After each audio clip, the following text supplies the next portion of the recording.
unique type of virtual tea party. We are going to spend some time in our Topia tea house space. We have quite a few friends there waiting for us already. And then, there's some new art there we'll interact with, potentially play some games and have some fun, and drink lots of tea. Today, I am going to be drinking a very special tea.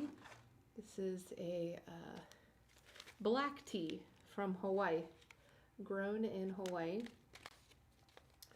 I believe this is from a very long time ago, maybe even from 19, no, from 2011. Yeah, I think it's potentially that old. So I just wanted to come on here first and say hello to you all and explain what we're going to be doing today. Maybe I'll drink a little bit of tea. Oh, let me fix my camera. A little off balance today. How's everybody doing today? Having a good time? It's been nice here in Vegas. Been very nice. The weather's been beautiful. It's getting a little bit colder, but still sunny and beautiful. I've been busy here in the tea room preparing my kitchen set, and that's coming together beautifully. In addition, today I'm going to finish my arts and craft project. This one here, I'll finish this by the end of the session. Hopefully. I got all the rest of the materials that I need to extend the smoke up to where it needs to go.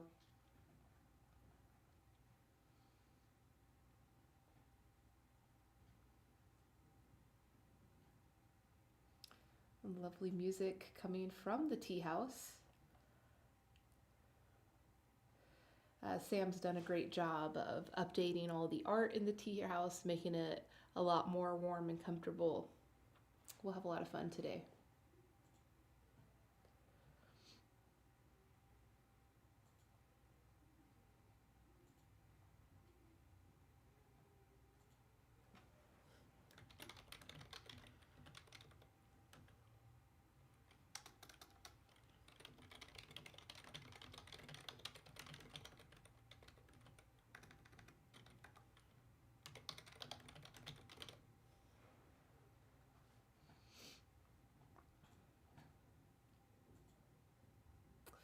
Well, looks like our friends are going.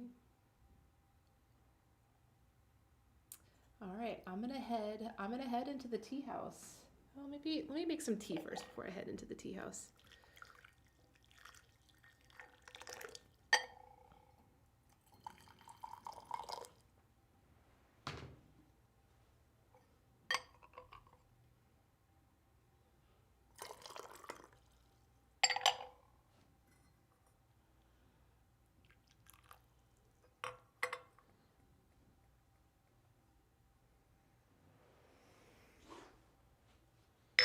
Let's see here.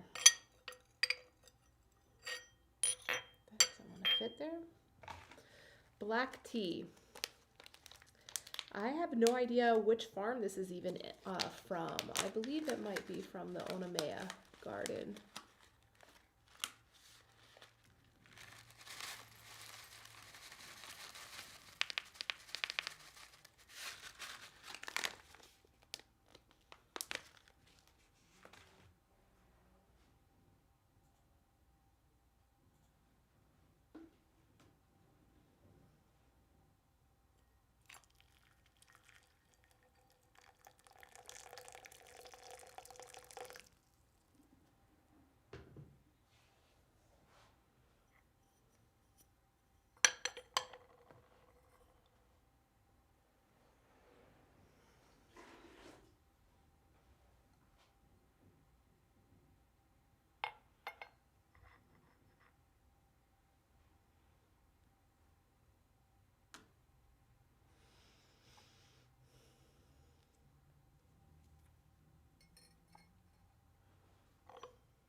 Oh man, that smells so good.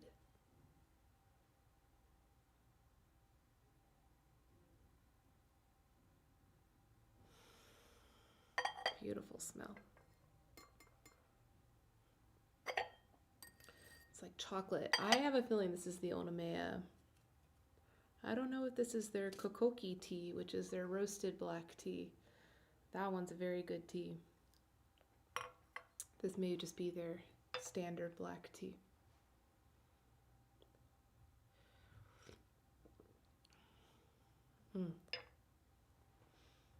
Perfect. It is so light. I can't believe how light it is. And the liquor does look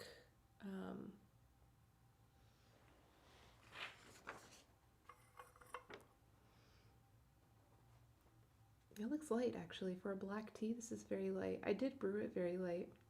Maybe I'll try to brew it stronger in the next infusion. See how it goes.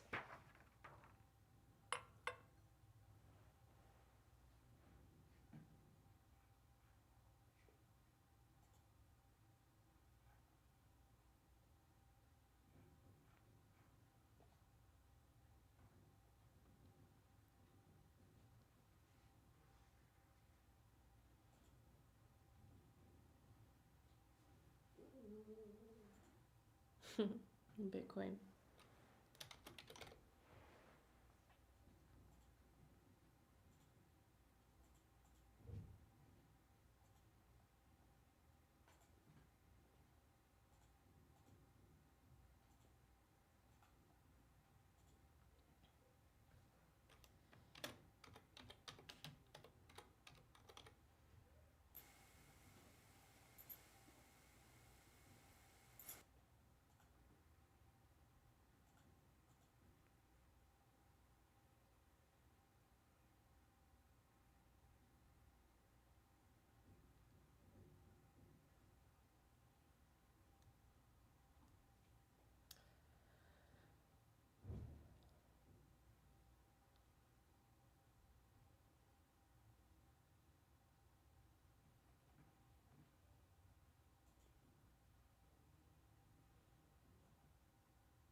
Hmm.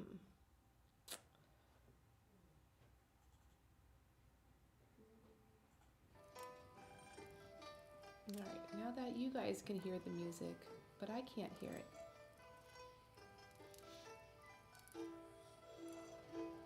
This is going to be the issue. I've been trying to figure this out with the audio.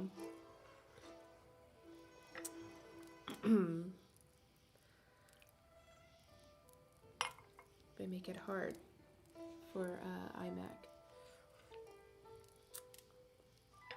All of the different technologies are much easier to use on PC.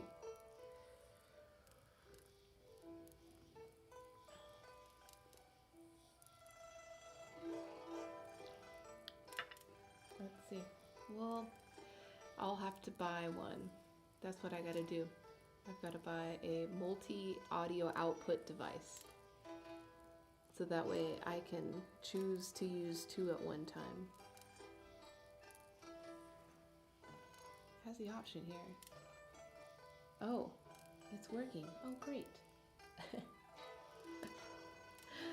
That was silly. Just one button. That's all it took.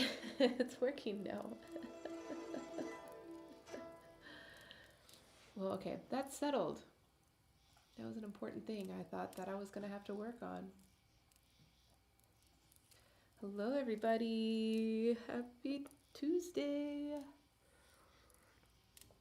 I'm about to jump in Topia, but it looks as if right now there's no one in Topia. Everybody left. Well, no, there's people there. I just gotta, they're probably doing a tour.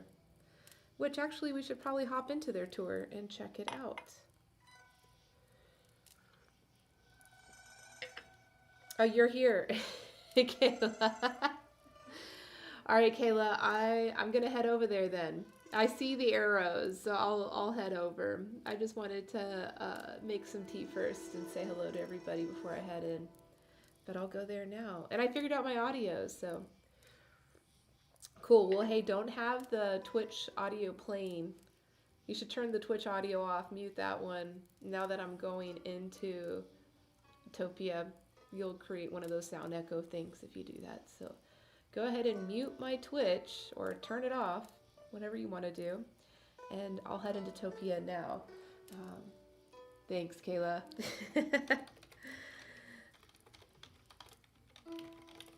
All right, and then for everybody in chat, I've put the link of where I'm going now. Oh, Sam went on a break? Okay, great. Well, Kayla, we'll catch up. I'll see you in there.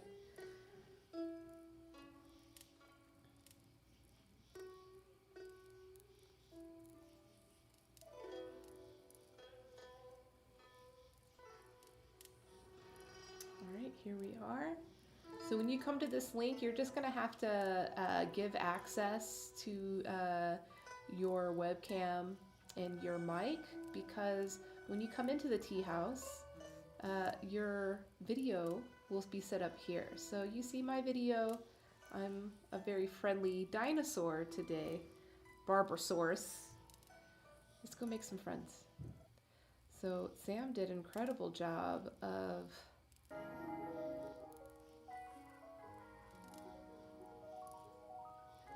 sprucing up the space. Oh, Kayla Bear, we found you. Good, and I just unmuted you. Okay, great. Thanks. Yeah. Oh, Sam went on a break. Well, that's cool. So we have his tea cabinet. Oh, great. I like the music that's already built into the space. That was much needed. That was much needed, you know, because I was always playing the music on my end. But, you know, and it's better that it's built in. Cleaner audio.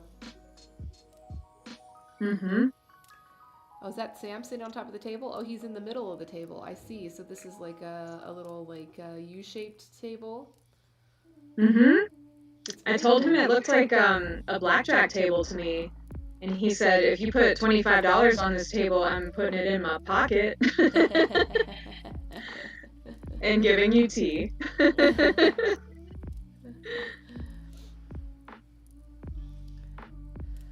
Did you get to explore the symposium much today, aside from when I saw you? No, so that was it. So I had some issues. I tried to go in. I tried to do some of the seminars in the morning. The one on the narrative, on marketing, I really was interested in that. But then when I went into the space, I was having some technical difficulties, and I had to restart my whole system. But I was really, you know, when I came into my office, I was really in the middle of a lot of work, and I needed to put my head down on that. And so by the time I finished my work, restarted the computer, then I popped into your little table discussion. Cool. Yeah. I got to hear Hayden speak a bit and hear a little bit about his background, which was intriguing to me, and just his process of, you know, deciding how to create these assets and these elements within Topia. And I thought that was cool. I was able to listen to that one, but I wasn't able to interact with it. But that's fine. It is what it is. We're here now. Here we are.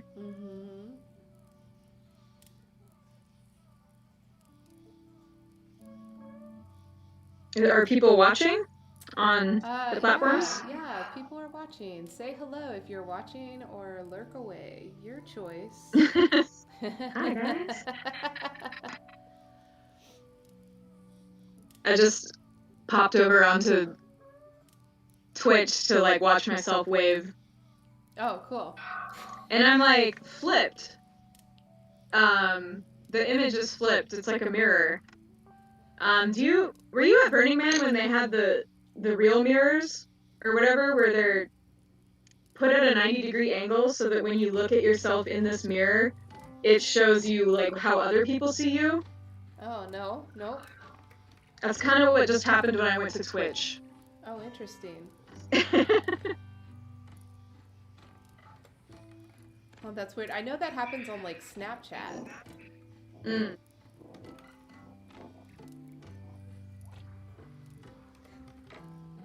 So pretty cool. My mom found a whole box of like records from her high school days, or college days, or I don't know, like when she was young, and she has one that's the what do you call that? Cat Stevens, T for the Tillerman. It's such a What? cute album cover. And, I asked if I could have it because I want to frame it and put it in my tea room. So, yeah, How that'll be sweet. happening soon. It's so cute. I love Cat Stevens. Nice. I just know the name. I couldn't tell you anything by him. Did you ever see the movie Harold and Maude? Maybe once long ago. So all the music in that is Cat Stevens. He like did the soundtrack. I loved that. From that era of movie making where a soundtrack was oftentimes just done by one artist. Mm-hmm. Groovy. Yeah, I love that movie, Harold and Maude. Do you remember it? No. Maybe I should watch it. Oh my God, you would love it. It's such a great movie. Cool. It's about friendship and love, and um, it's controversial because it's a story of like a 15 or a 16-year-old that falls in love with like an older woman in like her 80s. Mm. We had some members of our family that were in a scenario like that. It was like a 19-year-old and a 70-year-old, and they like for real loved each other and spent, their lives together until the older one passed. My grandma was telling me that story the other day. And then the 19-year-old took all her money? Maybe. But he was probably like 30 at that time. But yeah, that was an interesting story. I wish I could remember more details. I recorded it though, because I've been recording Grandma's Story Hour, which is fun.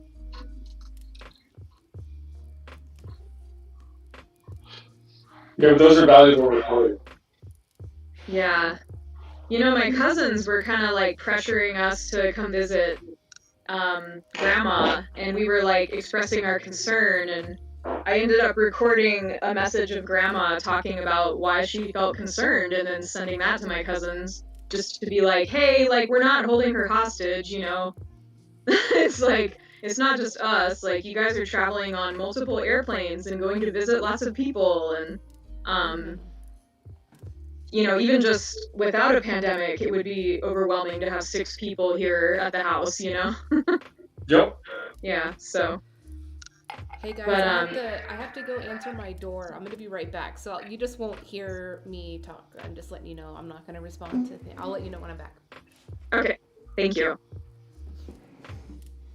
So we're just gonna watch the dinosaur and bob her head back and forth. Yeah, and like open her eyes and close them. I mean, honestly, it just looks like the dinosaur is sleeping. Yeah, she took a nap. Yeah. Taking On stream. Elise is streaming a dinosaur sleeping. And people are watching. And people are watching and hearing us talk crap about the sleeping dinosaur. At least it's not dead. It's just sleeping, guys. It's okay. Just sleeping. Yeah. This dinosaur is dead.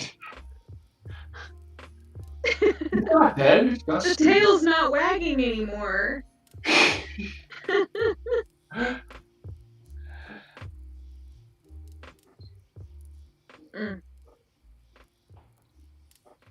I'm so happy to be on a new project. I stopped for like a week, and at the same time I finished a book that I was reading, and it really makes a big difference to like have those things every day.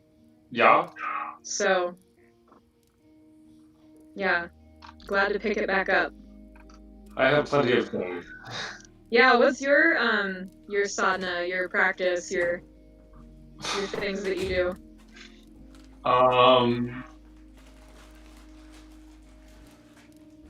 At the moment, it's all kind of a mess. I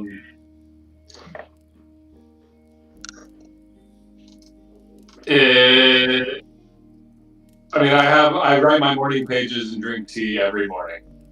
Oh, like the artist way? Yeah. Morning pages? Great, Exactly. cool. I have a friend who's doing that, and I'm so delighted by when he shares that with me.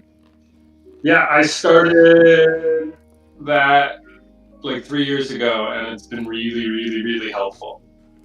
And I highly recommend it to anybody who is even thinking about it. So me, okay. free writing, right? You just empty your thoughts first thing? Yeah. But I mean, the book itself, I would recommend if it's something that you're thinking about. Okay.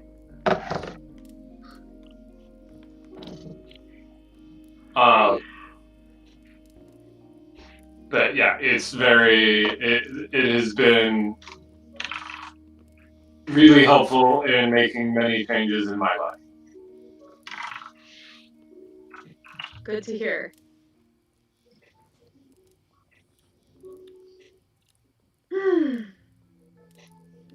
Yeah, what are you working on, Kayla? Oh, the dinosaur's back. The dinosaur's back. I thought it was dead. No. No. He's not dead. I had a curbside pickup I had to go deal with. What did you pick up? Oh no, nachos. Nachos. I saw that there's a business here in town called. Oh my gosh, what's it called? It's a nacho spot. Like they just make nachos, and you know and it's like gourmet nachos, and it's like a Subway lineup. You know, you stack all your stuff on your nachos, and it had some cheesy nacho name. Okay, let me look it up. Now that I've brought it up, I have to look it up. So tell me how this. On the nacho? Yeah, tell me how this would go if you did matcha cashew cheese. Ooh. Would that be good? I think it would be cashew matcha nacho. Yeah, cashew matcha nachos. I'll draw it. We can put that here in the tea house. Yeah, I guess it's like they haven't even opened yet because they're not even in the, but they're on Rainbow. They're not even on the maps.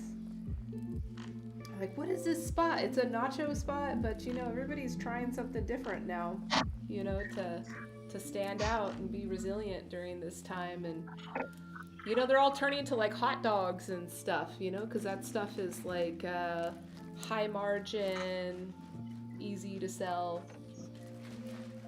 I guess nachos would fall in that category. Mm-hmm. I would eat nachos every day.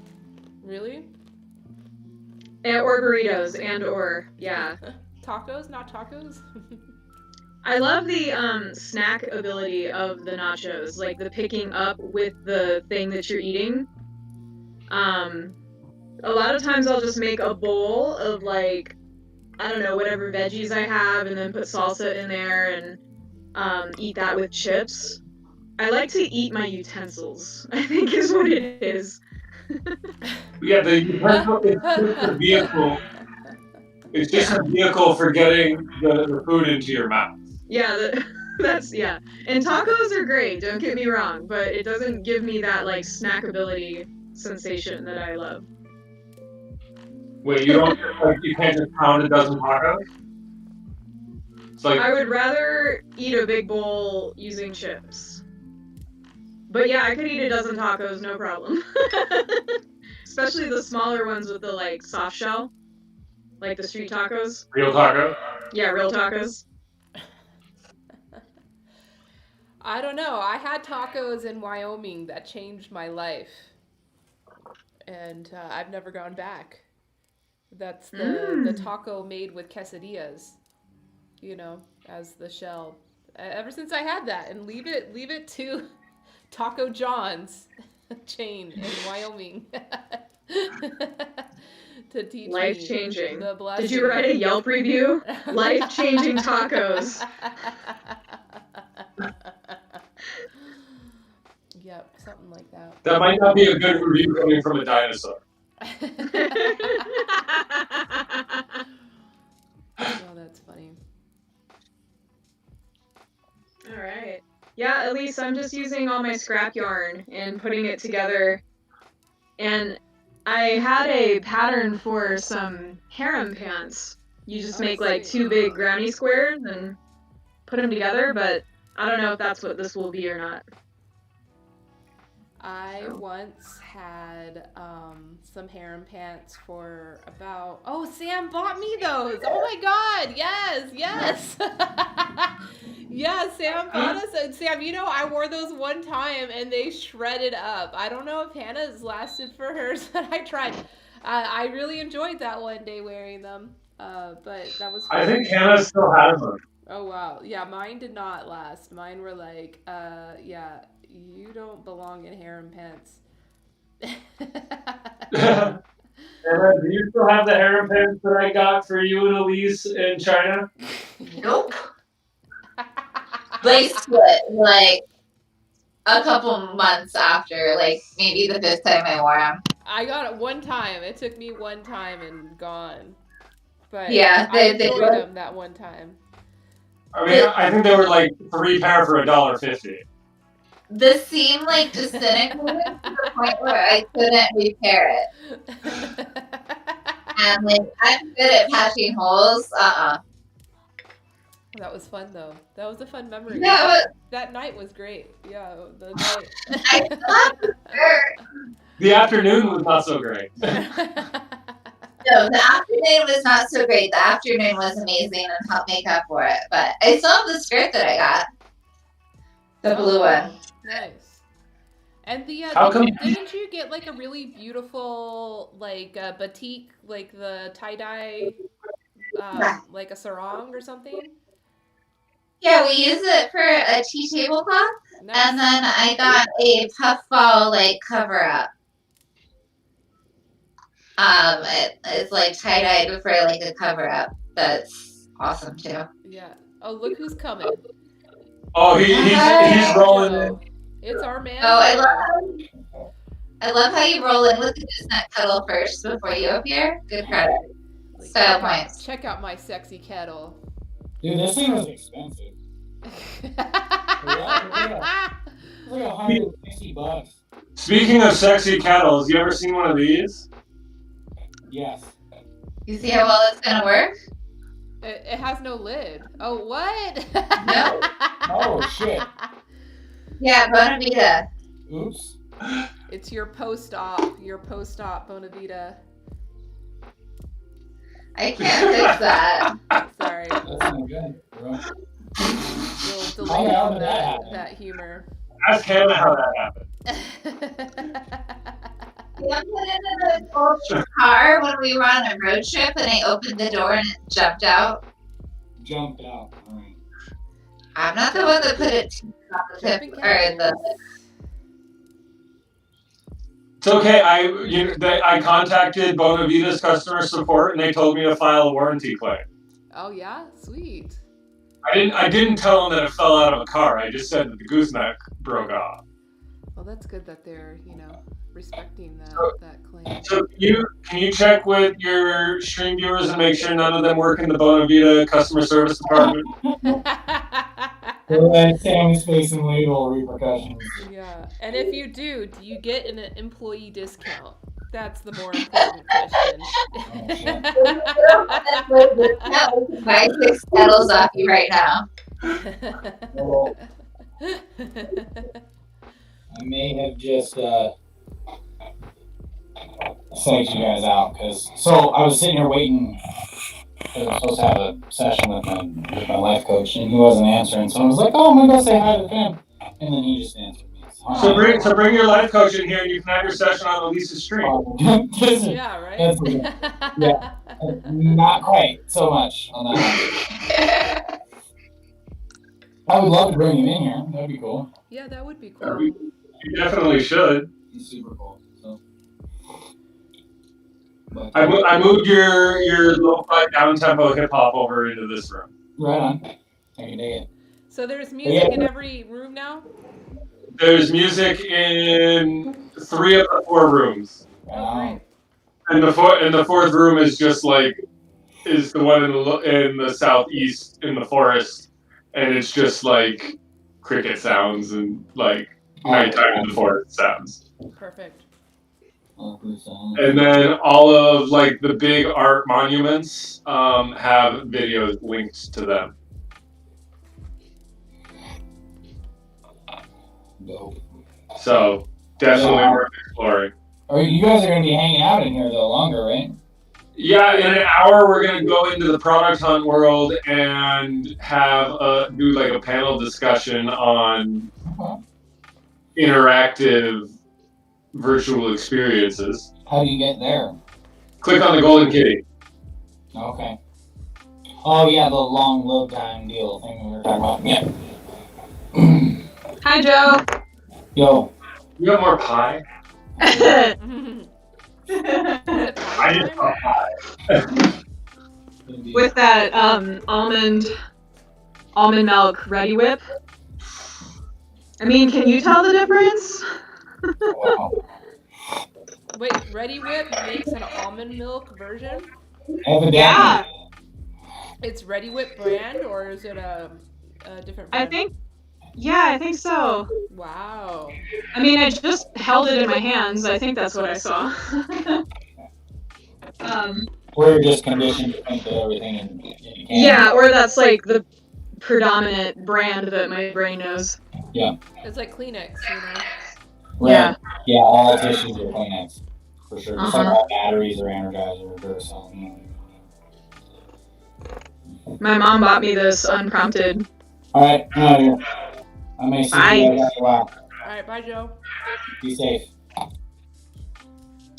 He didn't walk away. He just This guy. disappeared. He was in a hurry. This man. guy. He's savage. Was he checking out the symposium or? Not really. Oh, okay. I think his life coach probably Hmm. did. Yeah. Very good.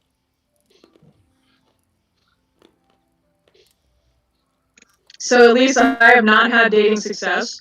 Sorry about that. What do you mean? Well, okay. You had I had flirting success. yesterday. What's that? Yesterday was a huge success. Oh, thank you. For having boundaries and making someone angry and leave. Well, and learning that they're not the right person. Yeah. Thank you, Wait, Sam. what happened? What happened? I didn't hear this story. So I went on a date on Sunday out to this like beautiful place in the desert, and we spent all day hanging out, playing music, drinking tea out of my new Gaiwan. Mm-hmm. And we had had a date the night before as well. And we had plans to hang out the next day as well. And I canceled them because I was tired of, I'd had, 3 consecutive dates. And I think he was upset that it was like a last minute cancellation. And his feelings were hurt, and he was like, well, I'm leaving. And this person lives out of their vehicle, like a van lifer. And I was just like, hey, let's take a break for a day. But I think he felt like I was just rejecting him, and I don't know. He kind of threw a tantrum and left. So, And by leaving, he drove an hour away. yeah, he drove an hour away to go be with other friends. So, yeah. But so I had a successful date that I enjoyed immensely, and then I attempted to tune into myself and ask for what I needed. And it was not perceived that way. Hey, but he perceived it that way because he has his own agenda that, obviously what you said didn't align with his. So, that means a lot too. Just what Sam said. Totally. So, Totally. it was good, you know? Like Sam said, it was a success. Because I learned things and yeah. Oh, Socks is walking around in here. Socks! Go get him, Sam. Hi, He's right Socks! there. Be like, we're streaming. Oh. Sam's gonna go get him, hopefully. Go get him! Socks, I made myself a broadcaster. Come down to the lower left corner and hang out with us in the blue tea room. He just makes a tea house announcement. Okay! Here he comes. Here he comes. Awesome. Cool. What's up? Sorry, I had to walk around Yay, and Socks. see the spot. I don't think I've ever been here before. Oh, Welcome to the tea house. Welcome to the tea house. I'm trying Welcome to to take a the seat. tea house. Yeah, you can sit on the cushion. Do you have a cup of tea? We should pour you a cup of tea. Sam has a cool trick where he pours a cup of tea. You were doing that for Burning Man. That was like your shtick when people would come into the room and you'd like offer everybody a cup of tea. It was fun. Yeah, I'm not actually making tea at the moment.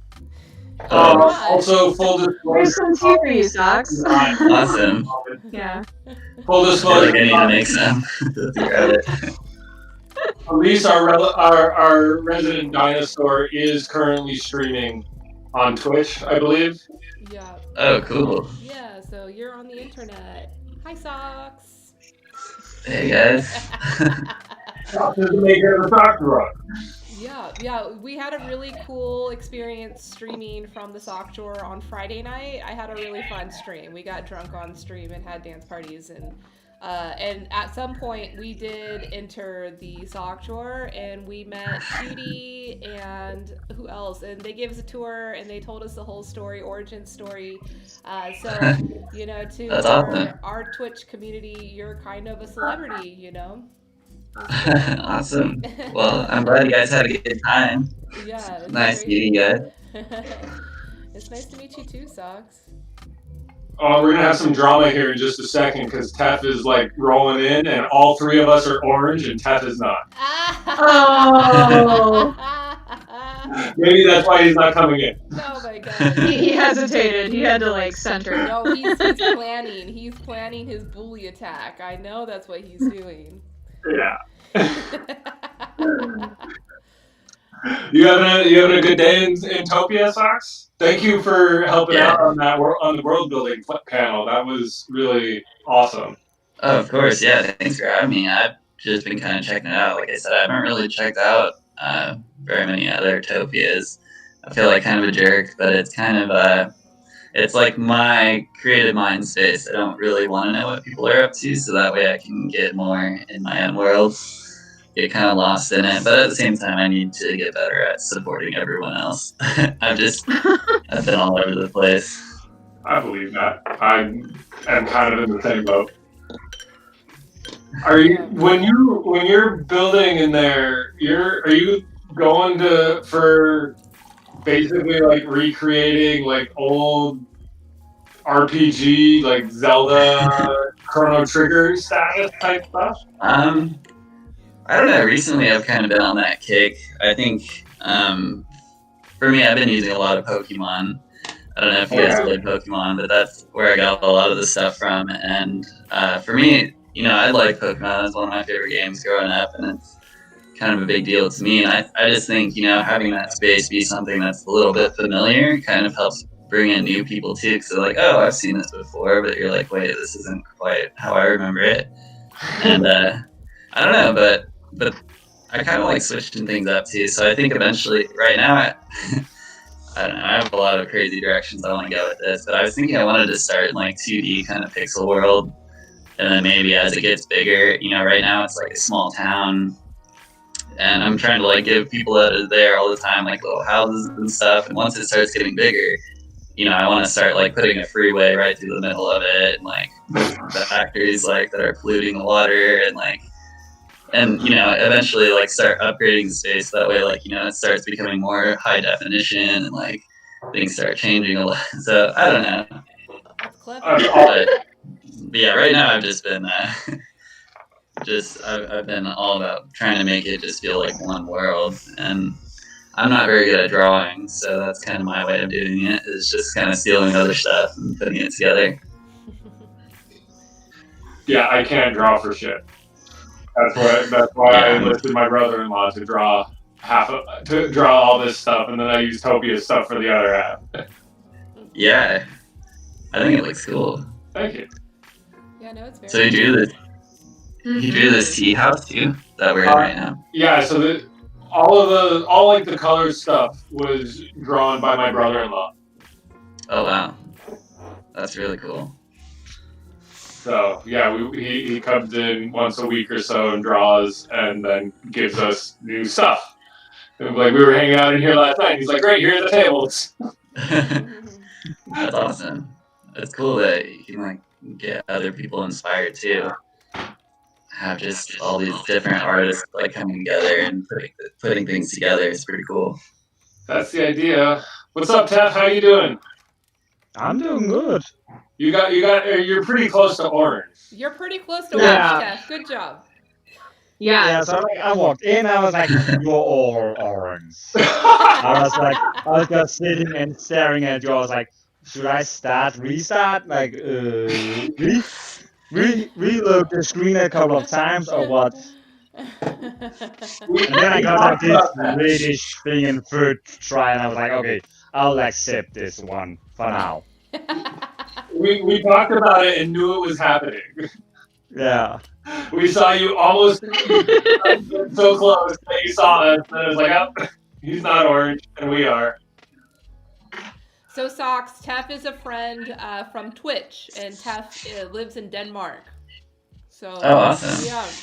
He's a good Twitch friend and started coming into Topia and trolling us for the orange topies every time. That's awesome. Mm-hmm.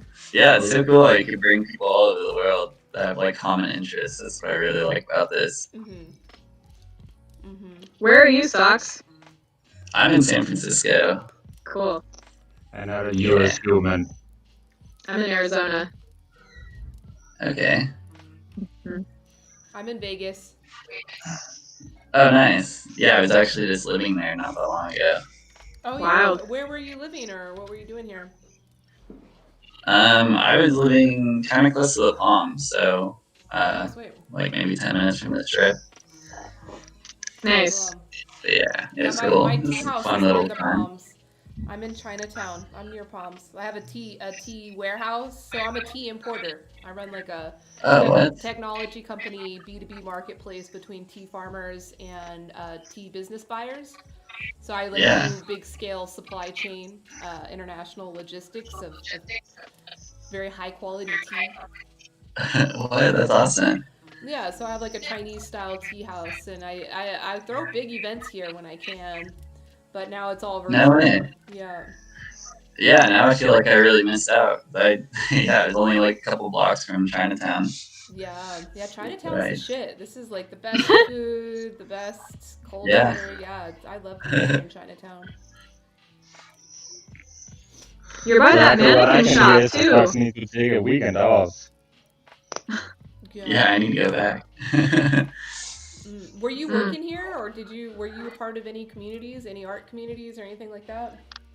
Yeah, well, I do production, so I'm like a visual artist. I do lighting and lasers for shows and festivals, and so I've kind of worked all over, but Vegas was my most recent place just because, all the big nightclubs and it's kind of where all the money is for live events, for big stuff. Not right now. So, of course, of course, with the pandemic, I had to move out because there wasn't enough work coming up. And you want to do it somewhere more affordable, like San Francisco? Well, no, it's definitely not affordable here, but there are a lot more creatives up here, and I feel like the scene's a little bit bigger, so I've definitely been bumming around up here, but it's been easier because I have a lot of friends, and here it's like I don't know. There's a lot more people trying to do things. Like Vegas has a pretty good art community too, actually, but it's a lot smaller, and the whole city of Vegas is not as big as you imagine it. So it's a small town, big city. yeah. Yeah. Do you know Scott Levkoff and like the Lightform team in the Bay Area? He does like immersive theater experiences. I don't think so. That sounds pretty cool.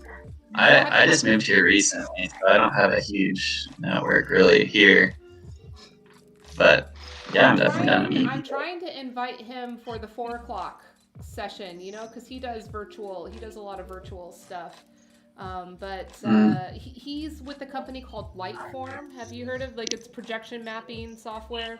Like, easy to use projection mapping software? I don't think so. I know what projection mapping is and stuff, but I usually just use Resolum. But my specialty is more in lighting, not so much video. But I know about it. Yeah, I just mentioned him because he's finding projects, and it's kind of like bridging between the offline and online experience. Like, it's kind of, because the offline is where the money is made, like the events, the corporate events or whatever, but all that stuff has been, you know, kind of shut down right now. So yeah. Well, that's kind of the thing too. Is, I mean, to take a job like that, doing production and kind of what I do, I feel like that's kind of how our life kind of always has been. I mean, even before COVID, you know, you're always trying to find new creative ways to get gigs or, you know, use things in different ways. So it's kind of cool that there's, you know, it's like you can take away the outdoor live events, but we can still find a way to survive and get by. And for me, my outlet is using Topia, because, you know, it's always been my dream to throw my own festival, and you know, I've been working towards it for a long time in my career, but my biggest thing stopping me are, you know, things like assets or money. So, you know, if I want to throw an event, unfortunately, you have to have a pretty big starting capital. It doesn't matter if you have the best ideas or whatever. You have to have money and you have to have space to do it. And so with this, it's like I can kind of just make whatever I want, all the things that I have like in my mind, and I can still bring people together in a community, which is really cool. It's kind of like what I've always been trying to do. So this is kind of like the perfect little place for me to be whenever it's not in the live world. So, I mean, yeah, my ultimate goal is to bring back, you know, I want to have my space be kind of like a 24/7 like festivals area where people can come and, you know, showcase art, music, or whatever. But the cool thing is, like, yeah, I mean, there's a lot of artists that right now aren't doing anything, you know, and they're kind of in a dark place. Like, they spend their whole life trying to be an artist, and you know, things just kind of happen with COVID, and it's been really hard for them to make a living. So with this, it's like, you know, if we can somehow find a way to generate money using the space, then we can put the money back into the artist and give people hope again to, you know, start being able to perform and doing the things that they love and be able to make it like a way to live again, be able to put food on the table. So that's kind of the direction I've been going. But cool, man. Well, we support you. We support you 100%. And hey, if you ever want to like talk about exploring Twitch as an opportunity, you can hit me up. Just I'm really bullish on Twitch as a platform. It's, you know, it's like Patreon, but it already has like the community built in, you know, and people look in to support artists. Yeah. So I love Twitch. I haven't really used it much myself to stream, but I use it a lot. We got some magic juju from Twitch right now because we just freaking got raided, and I believe Why? Yeah.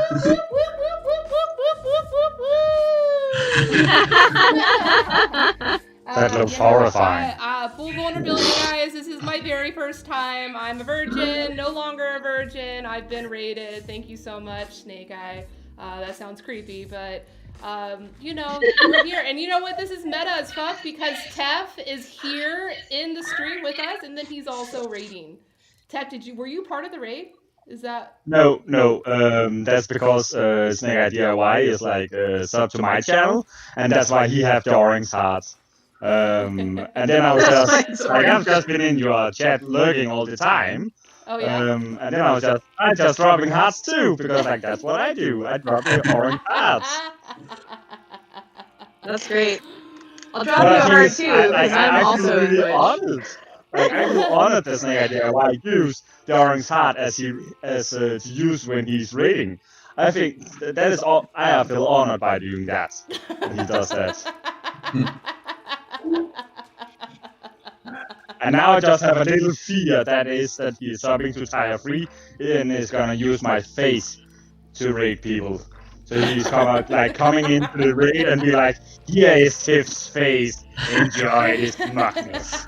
Oh wow, Tef, you do have emotes. Oh my gosh, that's crazy. I have 3 emotes. Like I have the orange heart, I have my face, and then I have my ban hammer. Yeah. That means I'm all, let's see Tiff it. lies. Oh, it's great. It's so cute. It's great. And the interesting in Your face is adorable. Oh, thank you. Something that's interesting is that because all emotes have a name, and the name is like the first 6 letters of your username, and then your name, the thing stuff. That means that my heart is called Tiff Ban Love. I do not accept love. I'm gonna ban it. My face is like Tiff Ban Smuck. You're not allowed to be Smuck. And the hammer is Tiff Ban Hammer, which means it is my ban hammer. Yeah.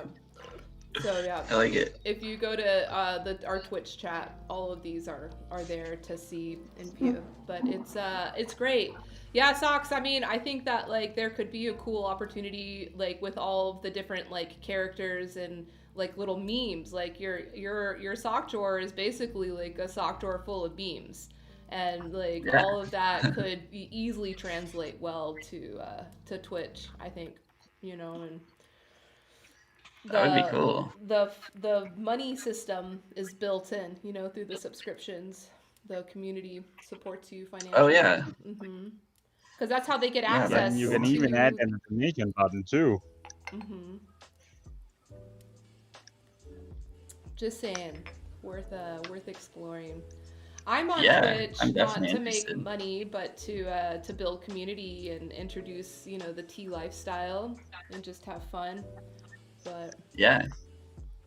Well, I think people really need community right now. It's kind of what people are missing: community and purpose. So yeah, I think we could get people inspired, and I don't know. There's a lot of people that are just waiting for COVID to be over, but I kind of think that this is it's like a terrible time, but also kind of a beautiful time because we're getting put through hardships and really challenging ourselves and learning a lot about our culture and our society and things that could be better. And I mean, I think that this is still like a really big artistic time that's going on right now. And as far as art and music and everything, we're kind of going through an artistic revolution right now, and things are changing, and a lot of people are giving up because it's not the same as it was, but it doesn't mean that it can't be something cool and new and fresh and different. We just kind of have to figure out what it is and work together. So I don't know, I'm excited for it. It's going to be a time of transformation, that everything's changing, and the way that's going to happen through creative minds, and anything we can do to encourage the creative minds is really good. Yeah, exactly. I just entered into a very COVID-safe tea party over here. Yes. Everyone's very distanced. Oh yeah, sharing cups. That was Tea Talks last Thursday, right? Yeah, that was us last Thursday. Shirt optional tea party. Yeah.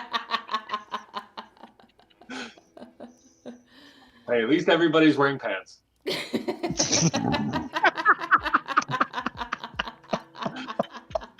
Oh, Tef like that one. Yeah, Tef got some giggles. Is this like a popular Danish joke, Tef? Is that why you're laughing? Nope. He's all, that shit was funny. I just think it's funny that that the comment was like they're all wearing pants. Why are you focusing on their pants? Interesting. I'm looking for the positives in the situation. And that is pants. Pants are positive in this situation. Okay. I think pants are usually always positive. And Snake I don't know, like, I don't know about always. Yeah, there's sometimes. I guess there's There's no party like a a no few pants times party. when the pants are negative. I guess. Well, I think the pants are negative in like the summer kind of style. In the And because summer. and like I have always my home set up to a lot of heat because I hate the cold. Like I can wear shorts all year round. I mean, I wouldn't call pants negative in the summer. I may call it a fraction, but not negative. All right, my humor is a little too mature for you guys. That's cool. That's fine. Yeah. I would...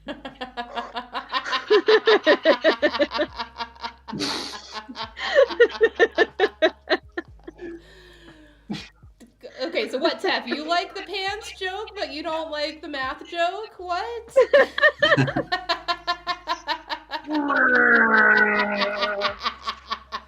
Yeah. We're having fun. I don't know if I can speak on your behalf, but I'm having fun.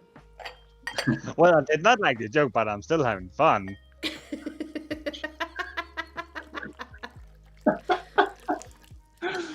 Not What is you enjoying- guys' Twitch channel? T-Let T. Yeah, we're streaming now. You'll see yourself, but That's don't. Well, you have earphones in. It's fine. But yeah, you create some sound Oh, echoes cool. anytime you bring the. Yeah, so you'll see the stream. I have it a little bit different. I've got my tea set up here so people can see me brew my tea while we talk and fill in kind of the blank space. Although I'm gonna have to fit Snake Eye DIY in. He's here now. Well, you can pop him in between like me and Sam. Yep, that's what I'm gonna do. I'm so excited, What's up, guys. Snake Eyes DIY?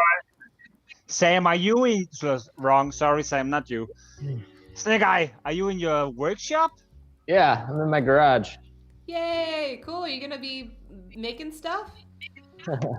Well, I'm just about done for the day. Oh, okay. Show us What what were you you've been making? working on. Show us what you've been working on.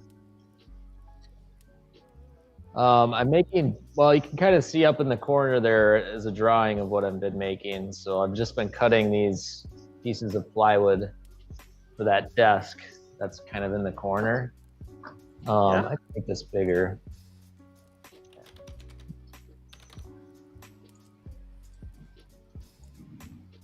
I'm trying to invite a friend. Sorry. So yeah. Oh wow.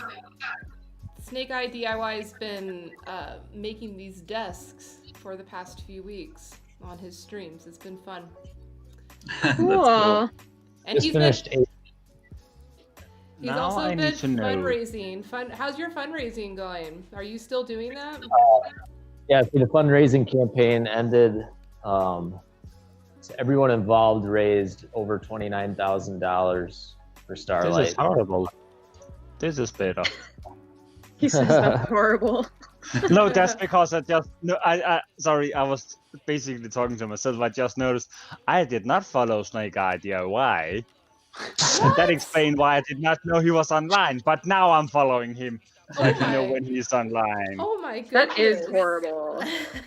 But that's not the first time that I have like not following people yet, even so I know I want to. But That's okay, Cal. you Snake Eye owes me 20-mile running for his fundraising efforts. So Is there any other way I can make it 20 up to miles of running? Yeah, because he What a put horrible on gift his to give campaign. out. If you donate $5, it's 5 push-ups. $10 is 10 burpees. $20 is 20 of any exercise of your request. So I said miles. So $20 is 20 miles. Snake Eye. Why? Might as well. Need the exercise. Yeah. No, but it was so funny because you were like, yeah, you were doing all kinds of exercises. It was great. Yeah, people kept donating and you kept doing the push-ups and the squats and the burpees. I feel sorry for you, Snake Eye. The 50 in a row kind of killed me, but Yeah, that was intense. it was okay. But Snake Eye, do you have one of those like GoPro Live? What's it called? One of those cameras that can fit on your forehead and then you can start running. Yeah, this camera right here is actually a GoPro. Easily, then you put it on your forehead and then you can start running. You like turn on the stream and then start running for 20 miles, and then we can all see your trip for the run. It would probably He's all work. easy. You'd have to stream from your cell phone or something, right? Yeah, I don't think I have that much data on my cell phone, but What? You don't have unlimited data? no, I have like 12 gigabytes shared between 5 people. It's And how many minutes in text terrible. do you get? I get unlimited text and talk, but my mom, it's on a shared plan, and my mom won't change it. So Then get rid of I the don't mom care. and get a new plan. Well, I'm about to break away from their plan because it's a little ridiculous. Did you say get a new mom and change the plan, or what? What did you say? Yeah, get a new mom and then change the plan. Yeah. Well, no, you just need to get a new mom that comes with a better cell phone plan. Yeah, I think I'm 32. I should probably get my own cell phone plan at this point. So. Okay, so I'm 34 and still on the parent one. I got you both beat, but I'm not going to tell you my age.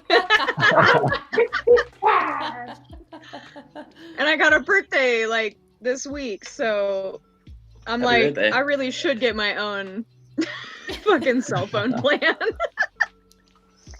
That's fun. Let's Kayla, you all cannot beat get that, one though. together. We should all get one together so that way We you know, could be on it's a family win-win. plan. Yeah. The tea house family plan. Aw.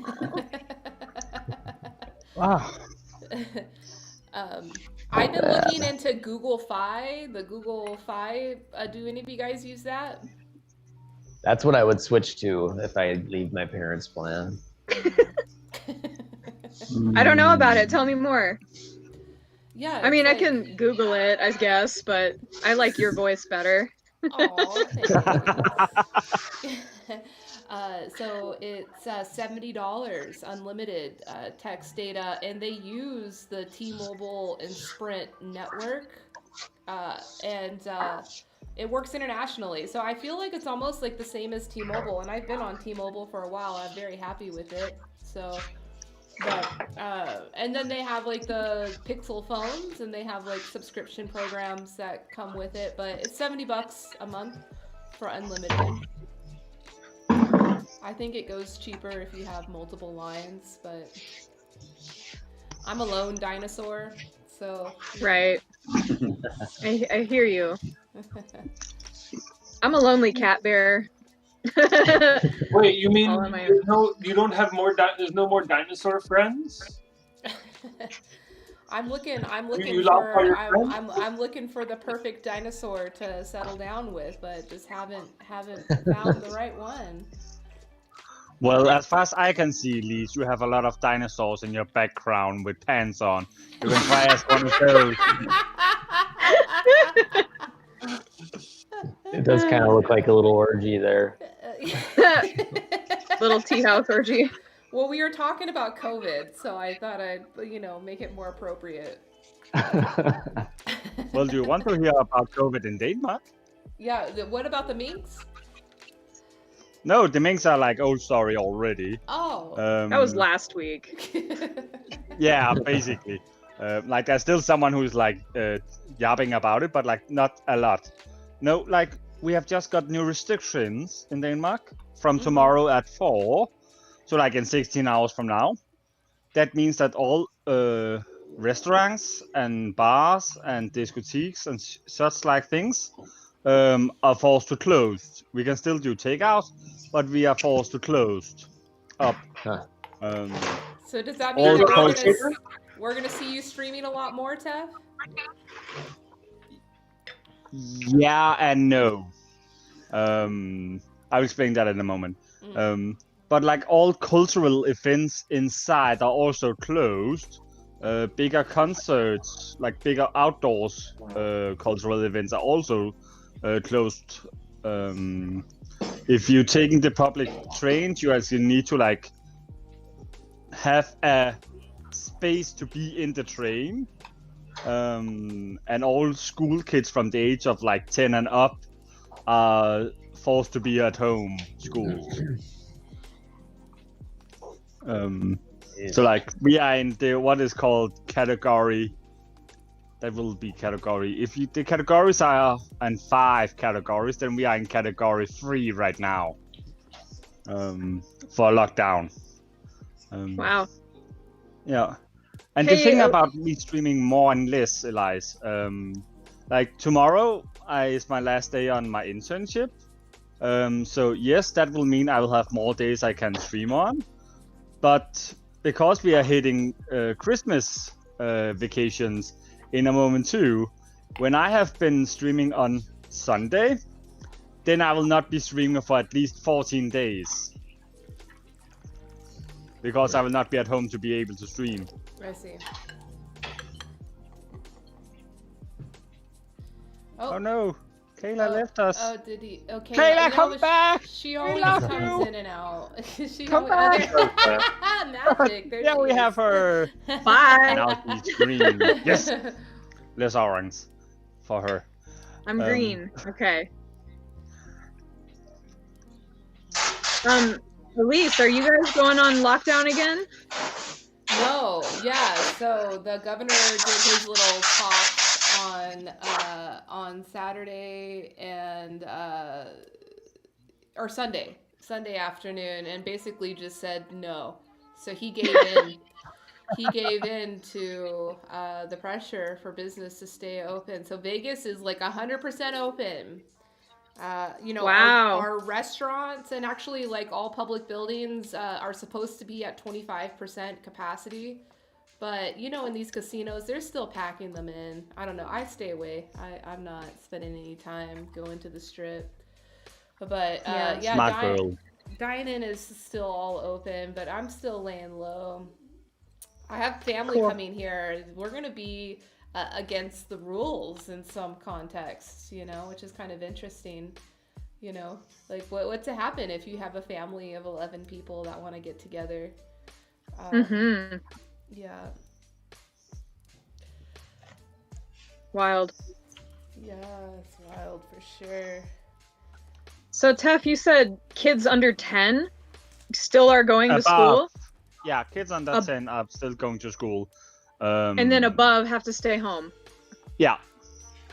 And is that mainly because of like guardianship? Like younger kids maybe don't have caretakers, so they, yes and no. still send them to school? Yes and no. The one part is because of the caretaking, because parents not all parents can get work from home. The other part is the social structure evolving part, where like young kids have not really the power to like evolve socially by being at home. Yeah. And that's why when they're outside between other kids their age, like they're evolving more socially. So like it is like to keep them a healthy human being to knowing about others. So they weighed the sociology of like childhood interaction above the risk of COVID in that regard. Yeah. Yeah. Okay. That was also taken into the consideration, and like that because like like one of the other reasons was, like you said, also because of caretaking. Who's gonna take care of them? Because like older kids, they can take care of themselves, so like they can be at home, but younger kids cannot. There's not many 6-year-olds who can like stay at home alone for a lot of time without causing trouble for everyone. So like that is also things that I've taken into it, and that part is because of economically, because like if people need to stay at home, then they cannot go to work, then that work cannot be done, and then like we have all this social economically thing, like things are not moving, people are not earning money, people cannot use money, then they cannot buy stuff, then they cannot make stuff, like, and then stuff is gonna just stop up. It's way more complicated than what I try to explain. Right. No, you're doing a good job. And it's just, I don't know, I find it all interesting, you know, like everywhere we're kind of just figuring it out.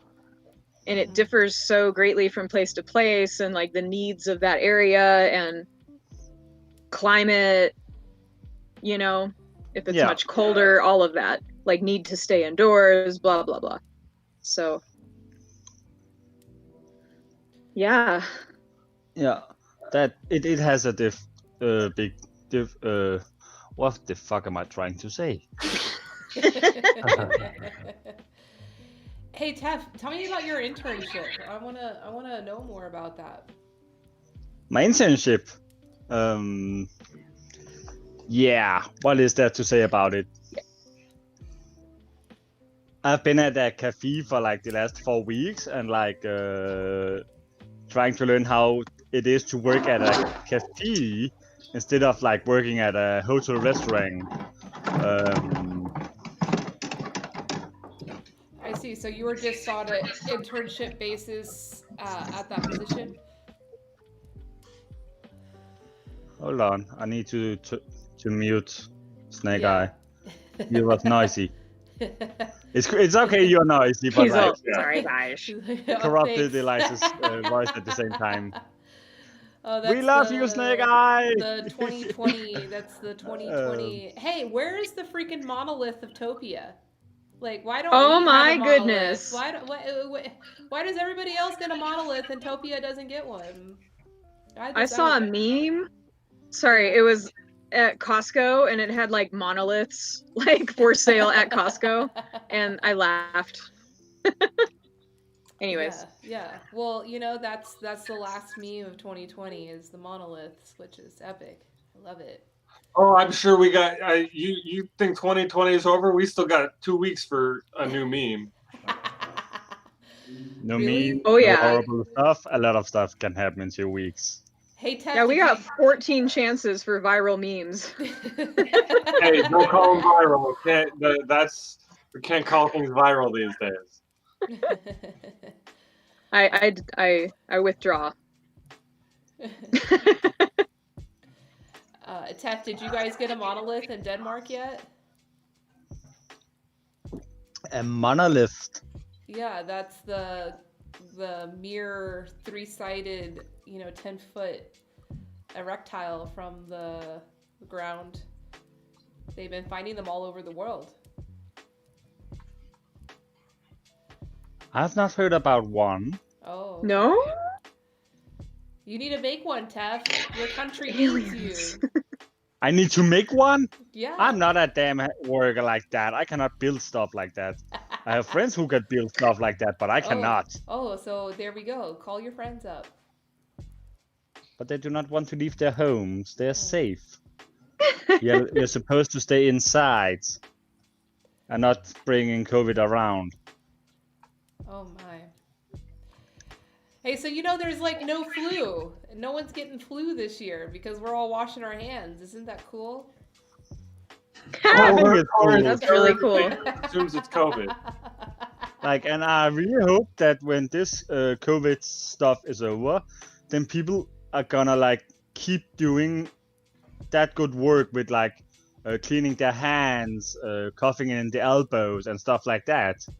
I hope people are gonna keep that up, because if this works so well of fighting the flu, then imagine if like we could get rid of the flu, like what awesome stuff that could be. Yeah, but something new is always gonna come up. You know, that's nature. That's the process. But Yeah, washing hands is good. it is. Like I love to see people like walk inside the door and then they're like spreading off their hands, and I'm like, yes, fewer germs in my cafe. Like, Yes, please keep washing your hands, everybody. People are all proud, and I'm like, massage therapist, like, washing her hands is good. It's funny.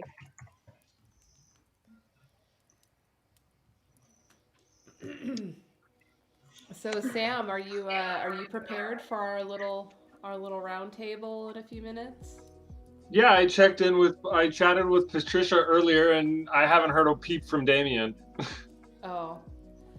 Well, hopefully he shows up. I invited a bunch of people too, but if not, you know, we'll hold it down. Yeah. Are you doing a talk? Yeah, Elise and I are chatting with another immersive event producer about how making events more participatory makes them more impactful. Nice. add hammers. And hammers definitely make them more impactful. Yes. You know what doesn't make them more impactful? What? Pillows. Pants. No, that's right. Pants are not gonna make them more impactful, but it is more impactful that there are no pants. When there are no pants, it tends to be impactful. That is impactful. Yeah, definitely some second looks. Retention rates may be higher. Just saying. And really, it doesn't matter, you know, what the content is. Just no pants. No pants. Higher retention. Yes, Elias is a turtle one more time. Yeah, Mafelda saying, "What's up, Mafelda?" I'll do a little. What's up, Mafelda? She hasn't been in here all day.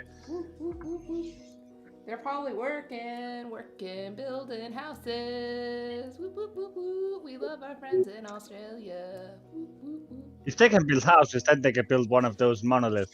Yeah. Well, oh, she says, "What's up, guys?" I think Australia has. They've had their own, but I think Mafelda and Bradley definitely could build a monolith. No, they couldn't. The monoliths are built by the aliens, and I don't think Mafalda's an alien. You're right, but maybe they could channel some collaborations with the aliens. Yeah, I think that's how it works. Kind of like Contact. My friend Matty Moe, I know him from Silicon Valley. He got like blackmailed to like shut his company down. He was about to like sell it to Facebook for a bunch of money, and like some scandal came out, and he ended up like losing everything. And I was having beers with him after that happened. And I'm like, Matty, what are you gonna do? And he says, Elise, I'm gonna become the most famous artist. And I'm like, Matty, you're not even an artist. How are you gonna become the most famous artist? But he's like an online digital marketing hacker. And he was like, I'm just gonna democratize art and I'm gonna prove it. And so he like created this kind of like ethos of democratizing art, and he started doing like mural, like meme murals. So he did like this mural like that just said in rainbow colors, selfie, selfie, selfie, selfie, selfie, like all over the mural, and like you could take selfies with selfie written all behind you. It's kind of cool, like, and that ended up being like one of the top photographed murals in the country. And he started building a following, and like his crew they changed the wood in the Hollywood sign to weed. You remember that gig? They did that, and they've done a lot. He was the dude that walked around with like $500,000 in cash at Art Basel and like in a see-through bag, and was just like walking around with all this cash, like not talking to anybody. Like that was his art. That was his performance art. And now if you Google search most famous artists, he's like the third one. It's like Da Vinci and Picasso and Matty Mo. He like hacked the SEO for that. And also, so he actually took credit for the monolith, and then his network of artists all over the world have been building monoliths and like putting them everywhere, and they sell them for $45,000. You can buy your very own monolith, and they're selling bunches of them. He's making money, and he's like totally democratizing art and the business of art and how artists are, yeah, he's a cool guy. How are the aliens gonna feel though? Well, so it's really funny. Those are the questions we should be asking. They took credit for it, and then as soon as any media inquiry comes to him, he immediately like denies it and says the aliens did it. And like if you ask him directly, like he's never directly took credit for it, but like should have just told him he was like God, like talked to himself and told him. But that's awesome, man. Yeah, no, it proves that anything can be done, and even a short period of time, you can really build community and build value and make something happen. But yeah, he's a crazy dude, and he's still like not technically an artist. Like he doesn't really. He's not a technical artist, but it's kind of a testament to like where we are in current society, that like art is more than just the physical thing that you interact with. Yeah, what he does, there is an art to like SEO optimization. Exactly. For sure there's an art to that. And he's trying the best he can to open source it and give that opportunity to everybody, and tell everybody, hey, don't go into that established system. Do it your own way, and here's how to do it. Yep. So our 4:00. Do we want to head over to the other space so that we can be there a little before 4? Yeah, we can. Yeah, maybe we can even like walk there and kind of check things out on the way, kind of like how Burning Man is. Yeah, well, I mean, there's what, 6 of us. If the 6 of us can arrive in the same spot, like I figure it'll take us 10 minutes to get like around the corner. Okay. True. Especially you got a dinosaur with you, so you got a lot of weight. I heard a funny theory that dinosaurs aren't extinct and they just live underground, and archaeologists keep digging them up and killing them to sell their bones. Oh my god. Interesting theory. You're exposing the truth right now. All the sheeple will not be able to handle it. We need to investigate. Yeah. All right. Well, yeah. Let's head up there. Which one are we going to? We're gonna go back to the product hunt one. So we'll go up and click on the golden kitty. Oh boy. I'll talk to y'all later. I'm gonna go make a pizza. Bye, Snake Eye. Hey, enjoy your pizza, Snake Eye DIY. Oh, 9 people.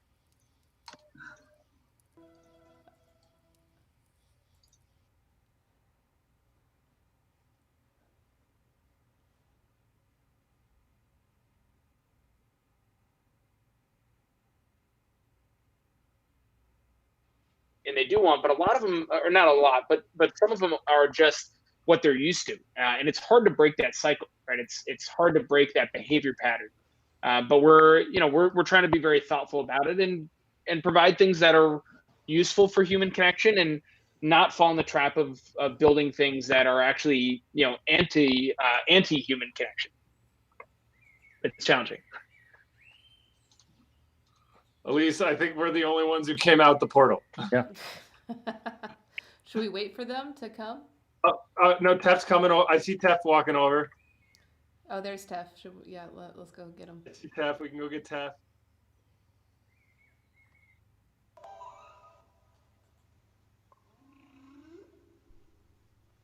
Hey, Tef. Hello. I like this sound effect. It's kind of cool. I think it's awesome. Like I could hear the whale that is like in the water. But I could not see it, so like I went around and then I spotted it. Have you guys made a wish yet? In the wishing well? Can you? Yeah, I think Yeah. one of the things for us is, can we just be a technology platform and let people do? I'm gonna mute those guys. Yeah, I was like, I'm gonna mute Daniel. Yeah, you can mute Daniel and Chris if you want. Do you hear the whales? Yeah, I do. That's pretty cool. I made a wish and I haven't gotten an email yet, so I'm curious what's gonna happen. If anything. What are you tossing in?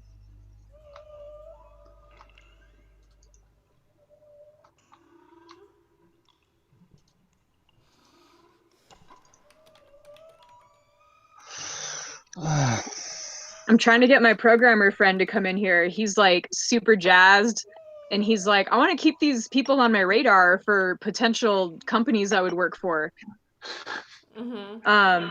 I just sent him the email that Topia sent out about product hunt, and he's like reading the reviews and saying how blown away everybody is. Wait, Caleb, are you didn't get a response to the wish that you dropped in like at 1 o'clock? I waited for a good like 2 minutes and nothing happened, so I wasn't sure. Was that you filling that in? I did not respond to your wish, but somebody has responded to your wish. Oh. Okay. How do I see that? Can you tell me what they did? It might come back in through your email. Okay. I kind of was anticipating an email. Yeah. So, cool. So it's like, I want that container, gosh darn it. It just says splash. Yeah, that's what happened for me. Cool. So I'll wait for the I don't know if I can do another steep or not.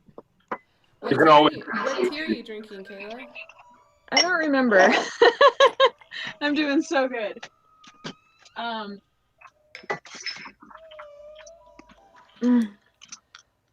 Can you see it? Yeah. Oh yeah, that's the dark roast tea Lenny, and that's a good tea. Yeah, I think I've done like 3 or 4. Oh, I can do 3. Okay. You can try more. Just try it.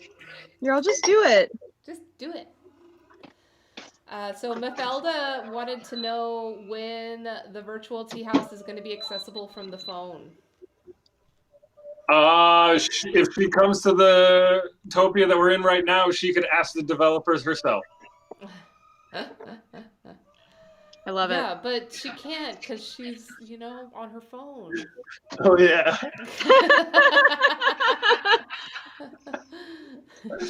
That's funny how that works. Yeah.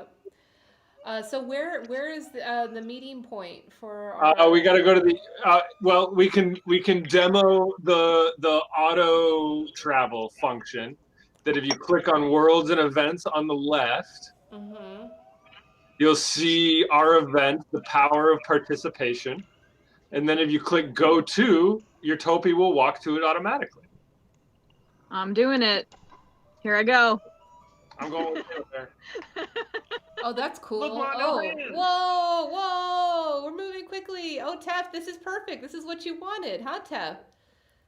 Yeah, like it is technically what I want, but I still need for all the animation to like take me to the event. But it's weird because we all ended up on top of each other. Yeah. That's not correct. Like video overlay, but. Hi, Patricia. Hi, Patricia. Elise, are you going to remain a dinosaur for our panel? Oh, okay. You're right. That's a good idea. Well, yeah. Patricia, should we talk to a dinosaur about being participatory in virtual events? I would promise there would be a dinosaur. So. Oh, that's funny. Mafelda called our little teleportation a cuddle puddle. Like that's what we ended up in. We're just like poo poo poo poo poo poo cuddle puddle all on top of each Cuddle other. puddle on the campfire. That's cute. Yeah, it's super cute. Super cute. All right, I'll switch. I'll do but let's see. Hopefully this camera works. But it gets stretched. How do I get it to perspective down?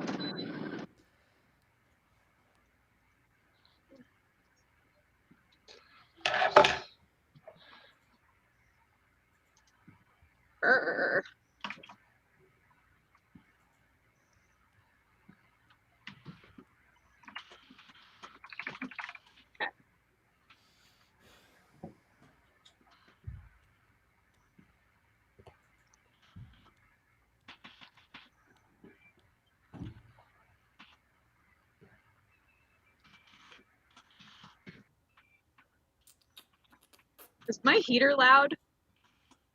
Like, should I mute myself? Oh, I don't hear it. No? Okay.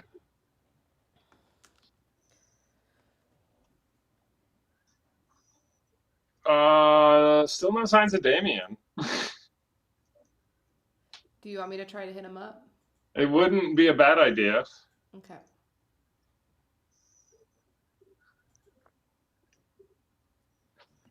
I'm gonna just resend him the email about the revised meeting spot. Okay.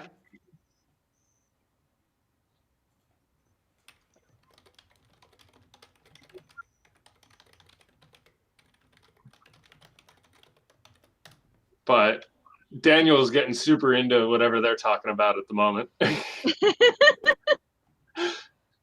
using his hands. I mean, we could definitely have some of a fun, big basically just like community Mystery Science gathering. Theater So in that I think presentation. that just sort of happened organically, and it's continuing to happen. Topia, it's so awesome. I just can't get over that Dan finally shaved his beard. I mean, I don't think I've ever seen him with much more beard than that. He had a playoff run going there for a couple months. Like how far can I take this before it's Before I want to rip my face off? Yeah. Yeah, I've played that game.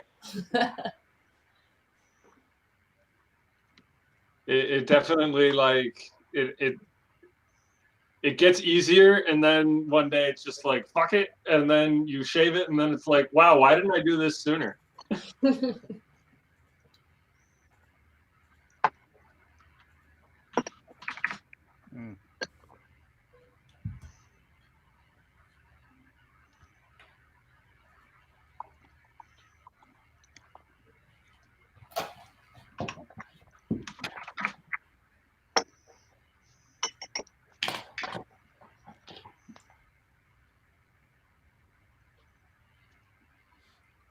Oh, Yay, Alex is coming. Okay, I'm gonna tell him.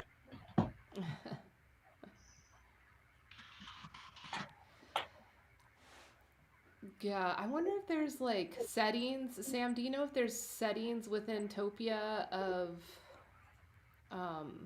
aspect ratio? Yeah. No, I don't think so.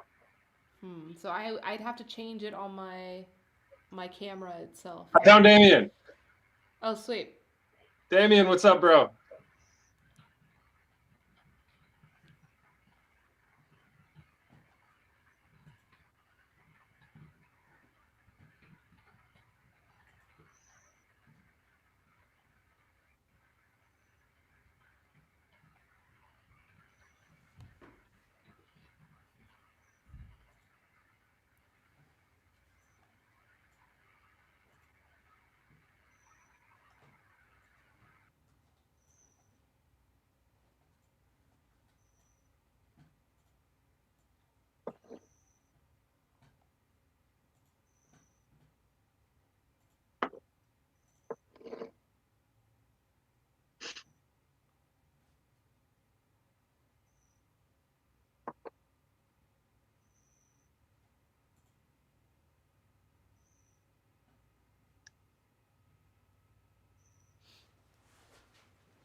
Okay. My friend is coming. I'm so excited. Sweet.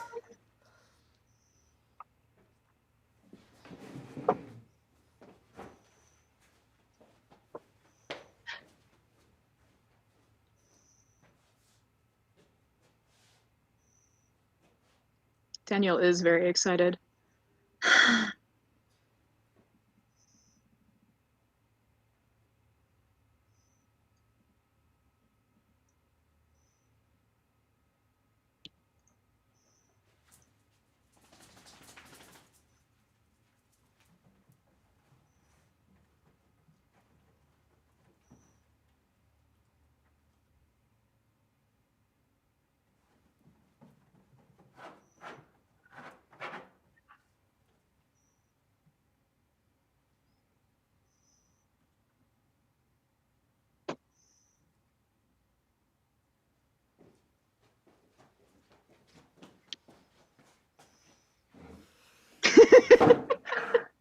My friend says there's so many Brians and Daniels.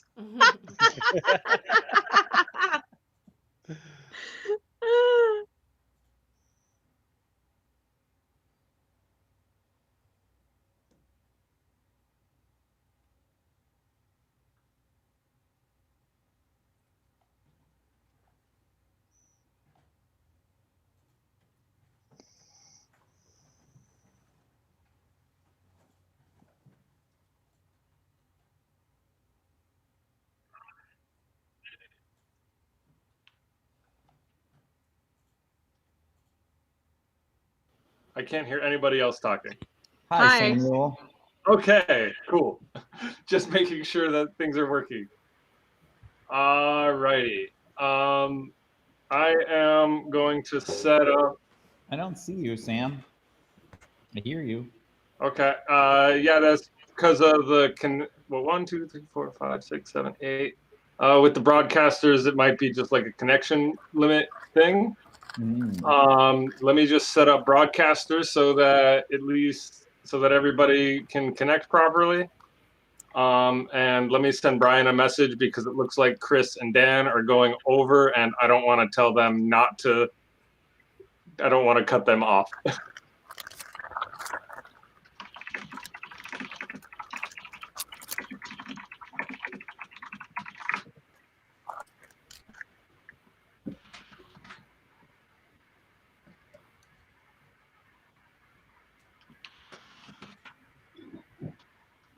Hi, Damien. Good to see you. Hi. Alrighty, so we've got Elise, broadcast near.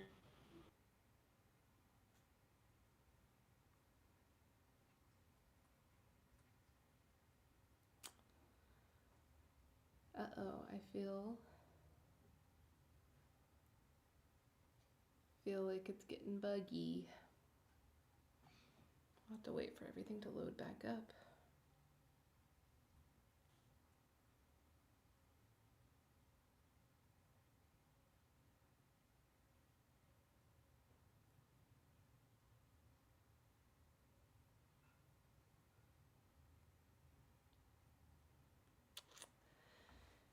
Seems a little buggy now.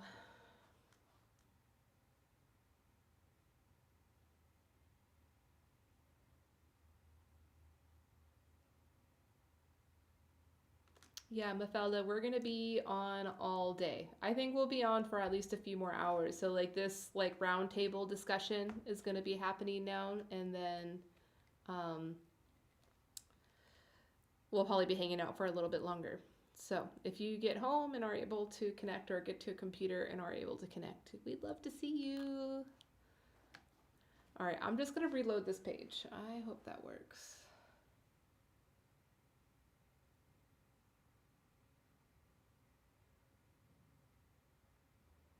Overloading. Sometimes when we are changing our broadcaster mode for the different topes, it gets buggy like this.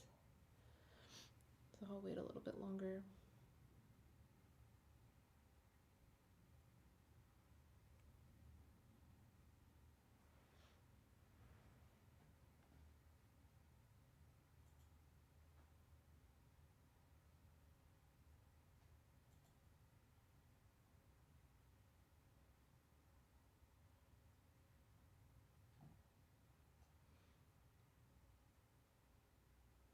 Yeah, I'm just gonna reload, try to come again.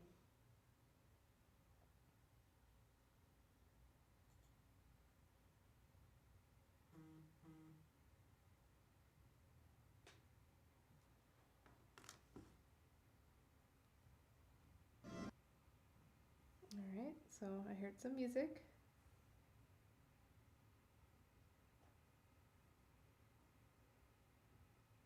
All right, so Elise, Patricia, Damien, everybody can hear each other, cool? Yeah, now I can hear you. All right, so we passed the technical challenges. Hooray. So thank you guys all for coming. We've got Elise, Peterson, Patricia, and Damien, who are all three very prolific content creators and immersive experience designers, here to talk about the way that experience design has developed over the last 6-8 months as we've really transitioned into the virtual world here. I would imagine that most of the people here have never met any of them, so I think starting off with a round of introductions is never a bad idea. So Elise, do you want to kick us off? Sure. Yeah, so my name is Elise, and I am the CEO and founder of TLET. We are a software company that connects independent tea growers to tea business buyers. Why we do virtual events is simply that we're a marketing company, and we're trying to find all of the efficiencies and technology of making that marketing more peer-to-peer, making it more authentic, and deeper engagements. So yeah, and I'm based in Las Vegas, Nevada. Awesome. And Patricia, you founded a project called Liminalia, yeah? Yeah. Hello, I am Patricia Parkinson. I'm one of the co-founders and co-CEOs of Liminalia. We're an immersive experience design lab and consultancy, and even though we had been playing in the space for quite a few years in a physical sense and then had digital backgrounds, we formed at the beginning of the pandemic from hosting some parties and experiences that really empathetically resonated, and created safe containers for artists. And since then, we've made it kind of our full-time focus. We've been working with mission-driven orgs like Burning Man and Esalen and MAPS to think about new ways to activate their communities. Very cool. And then Damien, what are you working on with Presence? Hi everyone. Yeah, my name is Damien. I'm a founder of Presence. Presence is an operational tool for live events. Started out focusing on IRL, but shifted to virtual as a result of the pandemic. And over the last 8 months, we've produced about 6 or 7 different virtual festivals. And so we've just been iterating on that to figure out what are the best ways of doing that, or what are the different ways of doing that. Cool. Yeah. So when we're first starting off planning an event, we look at the people that are going to be coming and how do we engage them and make it so that it's not just them staring at a computer watching something that's not produced with a Netflix budget. We want to get people engaged. How do where do you start in the planning process with that? Put that up to anybody who wants to. I'll jump in. We think of it from the position of state shift. We think that these convening moments for community are incredibly potent and important right now and rare. So if we're all coming together in this container, how do we want to encourage shift during that time? Where are they coming in terms of context awareness? And where transformationally do we want to encourage or nourish them in the direction of? And then it's thinking of what kind of qualities that kind of container would have. Yeah, I can add to that. I take a similar approach. I think of it as my background is product design, UI, UX. So I take a very product approach towards especially creating virtual experiences, also IRL. I think about outcomes. So I think about what am I designing for. So as an example, I might be designing for serendipity. If I'm designing for serendipity, then I will sort of like make that my North Star, and every decision that I make from there kind of revolves around it. So as an example, serendipity, Topia is really great for serendipity. So that might lead to me making a decision to use Topia versus something else. So I'm honestly like thinking about if I think state is a good way of putting it. I can be designing for vulnerability. If I'm designing for vulnerability, then what that means ultimately is needing a space that allows for intimacy, and then that is going to define how I choose the platform or even the physical space that I'm designing in, because fundamentally that's the canvas. So I like to think about my outcome first and then go from there. So yeah, I'd be coming at this from a completely unique perspective because my motivations of hosting events is very different, right? I'm not specifically an event planner or specifically a community builder, but what I am is a industry platform marketplace, right? And the way that I add value to the buyers, the businesses, these are mostly small to medium sized businesses, mostly online businesses, e-commerce businesses, and the way that I attract them is by offering services such as marketing, and it's all built into the product. And so that marketing at first started to be the story of transparency from the source of origin, the terroir notes. But now it's extended into like helping assist with online marketing or whatever. So when I'm hosting these events, like I am constantly thinking from the perspective of business, like how do we execute value for potential sponsors of this content, sponsors of this experience, to to optimize exposure and like authentic exposure of a brand to a specific audience, or maybe not even a brand, whatever it may be. I'm always thinking about how how to optimize value to support kind of the financial back end of the event. So the virtual experiences, I mean, at this point, have very much seems to have become almost a product in and of themselves that many businesses are now trying to understand how can they offer the premium virtual experience for that makes their brand look and kind of appear the best. And really it's through, at least in my experience, the best feeling ones are the ones that create the most authentic feeling connections between the participants.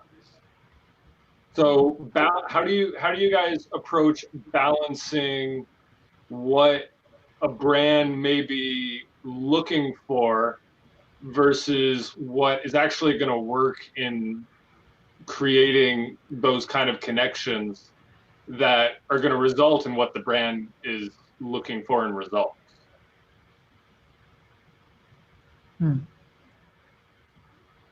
Yeah, Damien, I'd love to hear your perspective. So Damien, I'm just gonna give a shout out for how awesome Damien is. Like the last time I was involved with him, he was producing an event called Planet Home, and it was an awesome event. And you navigated a lot of that, Damien, with the different partners that you involved with the event, and that was a very immersive event. It definitely wasn't virtual, but it was immersive. It was kind of this new brand of fully immersive events. How did you guys navigate what Sam asked in that event? Honestly, it's a lot of it really is authenticity. So oftentimes when I work with brand, a lot of brands will push back and they want this and they want that. And really what I'm trying to convince the brand of is to be authentic. And in order to be authentic, the things that they should really cater to is bringing people into community, because that's what people remember. And when people have the experience and the feeling of being in community or being in connection, that moment or that feeling they will associate to the brand, and that's what comes across authentically. And when people go out into the world and they talk about that moment or that experience, they're talking about the brand because they associated that moment or that experience to the brand.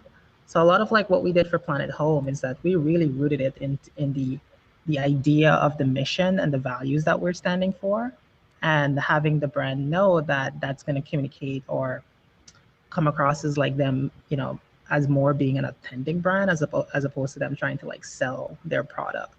Planet Home is very interesting experience. Like how we work with brands is that, which I think is a really interesting way to do it, is that we really like took their products and we created the world with their products.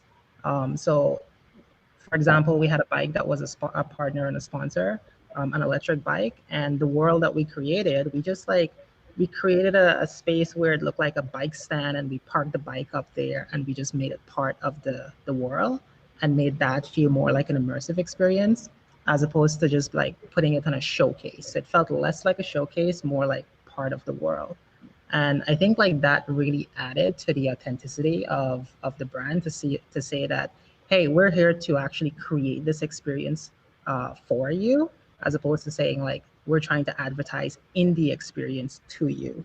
And I think that that really comes across more authentic for brands. So I think you're right, Sam, about like authenticity being the key selling point, because every single brand want that. They want to be authentic.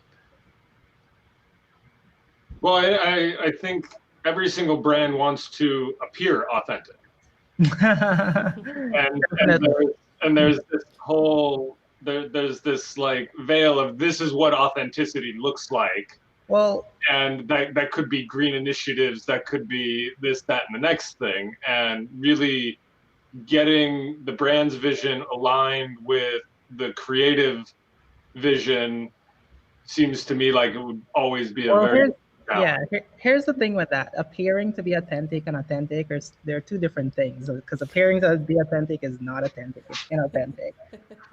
So if a brand wants to be authentic, ultimately the trick in that is to get away with is to convince them to let the artists and the creators do exactly what they want. And I've only been able to pull that off twice, where a brand let me do exactly what I want, no holds bar, don't interrupt my process, and I do exactly what I want to do. And obviously I'm doing that with the intention of balancing the promotion of their brand, but also I'm balancing it with the experience that I'm trying to create for the audience. That experience that I did that with was actually for a mattress company in LA called Nectar, and they were launching a product, and we created an immersive experience for them. And in order to pull that experience off, I actually was able to remove them from the creative process and just like be with my artists throughout that entire process. And it actually turned out to be one of the most successful experiences I've ever done, from the standpoint or from the lens of accomplishing what the brand wanted to accomplish, which was lots of press, lots of PR, all that fun stuff, and having like the 150 influencers who showed up to be completely blown away by the experience. So to be authentic is actually to convince them to let the creators be creative. If they're going to appear authentic, that's when they insert themselves into the creative process, and then they appear authentic. I'll jump in and say we have a little of a different approach where we're trying to create containers that are not necessarily instigated by brands, but have the option for brands to join at equal level with all other creators. And to create experiences that not only cater to like an objective a brand has, but literally shift their team into different ways of thinking of how they can engage with their audience. Because we can create something for them from an artist, set it up and walk away, or we can help them go through the shift themselves of, I need to be approaching all my community development efforts from a point of active participation instead of passive consumption. And I want them at the end of their experience and working with us to go, posting something on YouTube isn't going to be enough. You know, that's not going to meet our objectives any longer. So I want to create almost immersive experiences for the brand teams to organically generate how they want to show up within that container, if that makes sense. Yeah, that sounds a lot like the kind of work that I know Brian is doing with One Studio, where creating these spaces that have specific intentions with like Topia Ocean, for example, right? Brian, am I getting the right world? Yeah, Where we're talking about creating worlds that brands are going to support the messaging behind it? Yeah, I mean, I've been on both sides of what Damien and Patricia just kind of laid out, so I'm kind of laughing at being in the middle. And was an artist before I realized I was an artist on kind of on Damien's side, and then on Patricia's side, trying to bring someone into alignment when there's alignment is great. That's just facilitation. When it doesn't exist and they're pursuing you with like, no, we want to hire you, then it becomes this aspect of like weird shielding of like, no, you don't want to hire me. And so, so the weird kind of in between question I have is about scalability.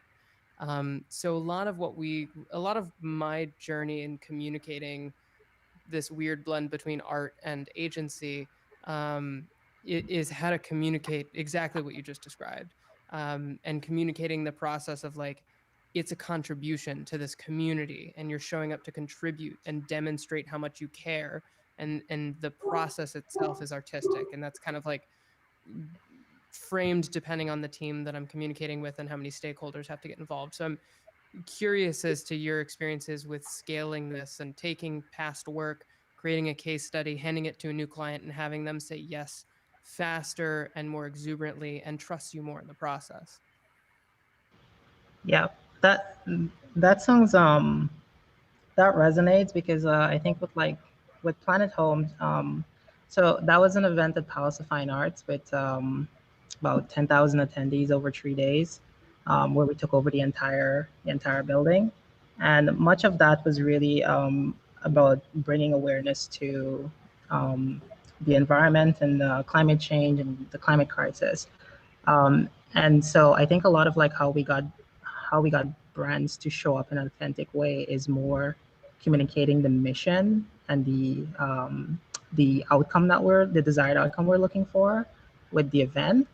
And the only way that they can actually show up for an experience like that, which was very purpose and mission driven, it really wasn't about the brands. It really was about the message. And the only way they can show up in an experience like that was to be in alignment with those values. And so that's how I think we got a lot of brands to show up in a authentic way, and because they cared about that message. That makes sense, and at the same time, it's a little disheartening because of why people call me. Is I'm known as a growth hacker, so I don't get those calls that are saying we want to talk about mission. That's not the call. I don't get those calls. You don't get those calls. I know. Well, so what I'm hearing, and it sounds, I'm hearing similar things from everybody, in that it seems like the key is really making it about the container, about the mission, about the purpose for why we are doing the thing, and then finding people that will support this authentically, rather than the people that have the money coming to creative people and say, build this thing for me and I'll give you this money. That's not what we want to be involved in. Yeah. Well, the project that I did with Nectar, one of the approaches that I took is that I created a creative brief, and I pitched the creative brief to them with the whole story, the concept, the idea, everything, and they loved it. And when they loved it, I was like, great, let's do this. And in my contract, so this gets into more like the technical side of things. In my contract, I had a clause that specifically stated that they can that I have the final creative say on the process, and the reason I put that clause in is because they actually agreed to and signed off on the pitch that I made.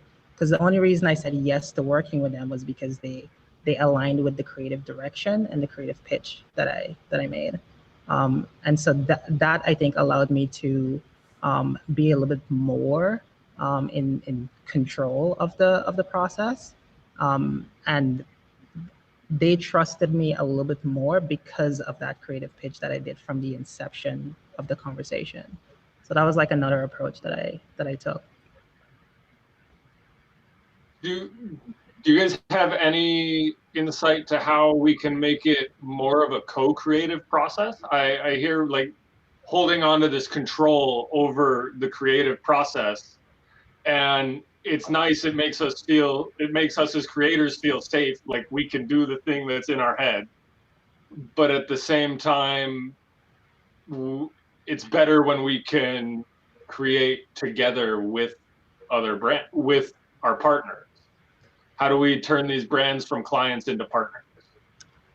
I'd love to hear anyone who figured that out, because I pulled away. I don't really work with brands a lot for that reason, because the asking brands to co-create, yeah, I've pulled away from that and work more on community-oriented projects. I can talk to that a little bit. We're running an event early January called Belief Retreat. It's spelled like BELEAF. And it's a 2-day immersive experience for families together developing new value systems. And part of the creative direction that was given to us at the start of the project was to lead into what we consider kind of like Instagram influencers as part of the facilitators. And we knew going into it that they're going to have like talks already lined up. They're going to have their thing going, and they're not necessarily going to come in with a participatory lens up front. We need to walk them through this process. So what we did was make it really clear to them about why we think participation is really important and how there's a different approach to engaging with people in these formats, and then made sure that they understood what the expectations on that were, and then actually walked them through a workshopping process and sat them with an experienced designer and workshopped through their ideas and looked at their materials and rebounded ideas back to them, to the point that we've crafted now, I think, 18 sessions for the event. And we're giving them the option to show up at a dress rehearsal with a fake audience and to test it, and to get to the point where they can step into a new mode of facilitation that they feel uncomfortable with, even though they have like really established brands behind them and companies. And we're looking for opportunities for like name sponsors to come in and plug in ways that would just make sense otherwise. Like we've got cooking demos. It's so easy just to like choose a product that we believe in and use it as part of that session, and then create spaces like Topia, which will be the marketplace, and we're actually staffing it with people from those brands. And some of them are going to be like in the fields of where they produce the food from, talking about their actual process. So we're creating this like unification factor where we just set the invitation up and go, this is what we're working towards, and this is the path to get here, and you're totally welcome to go as far down that as you want. And then hopefully we've done that to the point that they feel confident, regardless of working with us in future or anyone else, that they start asking themselves different questions in that process. Did I hear that right? And you said that you pitched the invitation?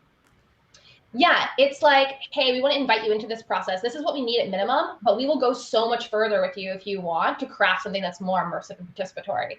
So part of that is like we have a physical journal that's going with it so people can do exercises, or we want to encourage people to move. Or we can set them up with somebody who's an expert at delivering content for kids, and just give them those points where they can get more and more comfortable stepping into new territory. Nice. I'd like to take the question that we're currently focused on to the next level by asking how we can expand that co-creation process from the brand or the initiative or whomever is motivated to make this event happen, and then the creator or the designer, and then also the participant. So that could be the consumer of the brand, or like potential audience for this event, so that the interactivity will be even higher. Because this is something that I've been seeing. I've been going down a rabbit hole with Twitch, and I'm like super bullish on that platform and the communities that are being built there, and that's totally something that that I'm seeing there are the channels that do the best are not only the channels that like are very crisp and have good content and have good personalities hosting the content, but it's like the host of that content, the creator of that content and that space and that community is like kind of letting the audience guide them in how to, like, what kind of interactivity activities are in there, or like what the text commands are or whatever. So yeah, how can we outside of Twitch, or like, and is that even beneficial? Is it beneficial to engage the audience with the creative process? I would say hell yeah. And in a lot of cases, it's emergent. Like I know for us, even if we're working with a brand or whoever else we're doing it with, we're creating like micro containers inside of a container, like I guess experiential containers inside of an event. And then the framework of that experience relies on participation of everyone with no spectators. So there's certain boundaries and safety nets that you create so people know what they're walking into, but there's the expectation as being part of this experience. There is no one on the stage and then people watching. Like we're all equal in this experience, other than maybe somebody massaging the facilitation. Mm-hmm. Yeah. I mean, in the current situation that we're in, we're all here. Even our guests that are mostly just listening in are participating in this experience with us together, and we have this thing broadcaster mode, but it really is mostly just for logistical purposes. Yeah. I think creating spaces within. I think we did an experience, and we in Topia, and we had like people started creating games. We set up little corners for people to like pull their friends to go and do a silent meditation, and we had the music playing in the background for that. We created like stages where you can do talent shows, and we encourage people to do that. So just like creating spaces that people can start to participate and create their own experiences, I think lends to like a more engaged experience overall. I'm also playing around with ideas. Like obviously this is a totally new space, so a lot of this is being invented on the fly, but how can we create the impetus for people to engage actively in terms of, like, I'm working with a band right now on a tour where we're creating emergent art at the same time, and based on everyone doing the same thing together, something unlocks and happens. Like that's the difference between me sitting and watching the art and listening and going, oh wait, me taking this action is actually helping everybody, and then ingraining that as part of a game mechanic. So you're synchronizing people into action. And how can that synchronized action like change the environment for everybody? Yeah. We're getting very close to like one of the biggest realizations I had about my understanding of art when I started going to Burning Man was like the whole point of art at Burning Man is to make it into a playground. That sure, you can build something that's big and fancy looking and has pretty lights on it, but can you climb on it? Like there's just kind of this like next level in the really amazing art pieces out there that it just begs the person who witnesses it to like interact with it in some way, shape, Absolutely. or form. Yeah, you need to be able to climb on everything. There's no climbing in Topia yet, though. Yeah, when's that feature going to get launched? Well, it definitely, it can happen it can happen with some fun perspective. I've seen wedding cakes that you can climb in. You can climb into just north of where we are, you can climb into somebody's head. Oh, neat. Yeah, it depends on the perspective you're playing with, for sure, yeah. I think a lot of that comes down to like the invitation, right? And making it clear that that's possible. Like in Topia, we create like little circles and cushions and put prompts on the ground just so that people are invited to share on a particular topic while in that zone. And I think that whether it's in Topia or otherwise, making it easy and easy to understand and easy to participate as much as possible. So you don't have to guess between the lines. This is so cool, guys. Talk about participatory content experiences. The cake just dropped down on top of us, didn't it? Is that what just happened? Yeah, so we could definitely climb to the top of the wedding cake here. Oh, okay. I just came from the Alan Watts. There's no load capacity. We have verified that it can hold up to 20 topies. You guys want to try and go, you want to try and go to the top of the wedding cake, guys? Sure, let's Migraine? Let's do it. This is I actually do want to see this cake. I'm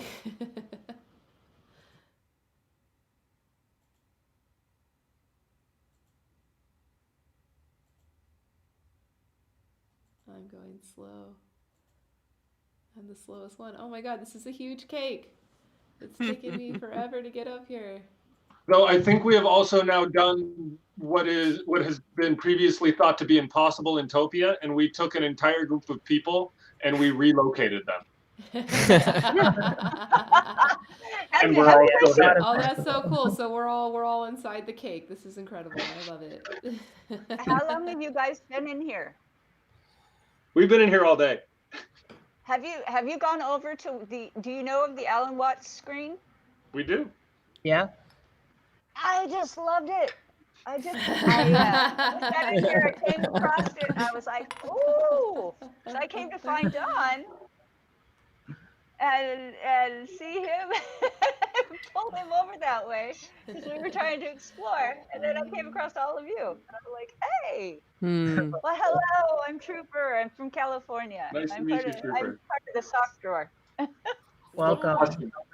We love the sock drawer. You've been there. Yeah. Yeah. It's pretty awesome. What they've done with it is pretty awesome. So what else is in here? So yeah, so like I think it's really interesting to see just how blank of a canvas we have as experienced designers to really create things that people have never experienced. I mean, when people step into the Topia for the first time, it's like, whoa, this is like amazing, the shiniest thing ever. And it's like, how do we continue upping the game? You guys want to share just a couple like dream experiences that you have yet to have the opportunity to create?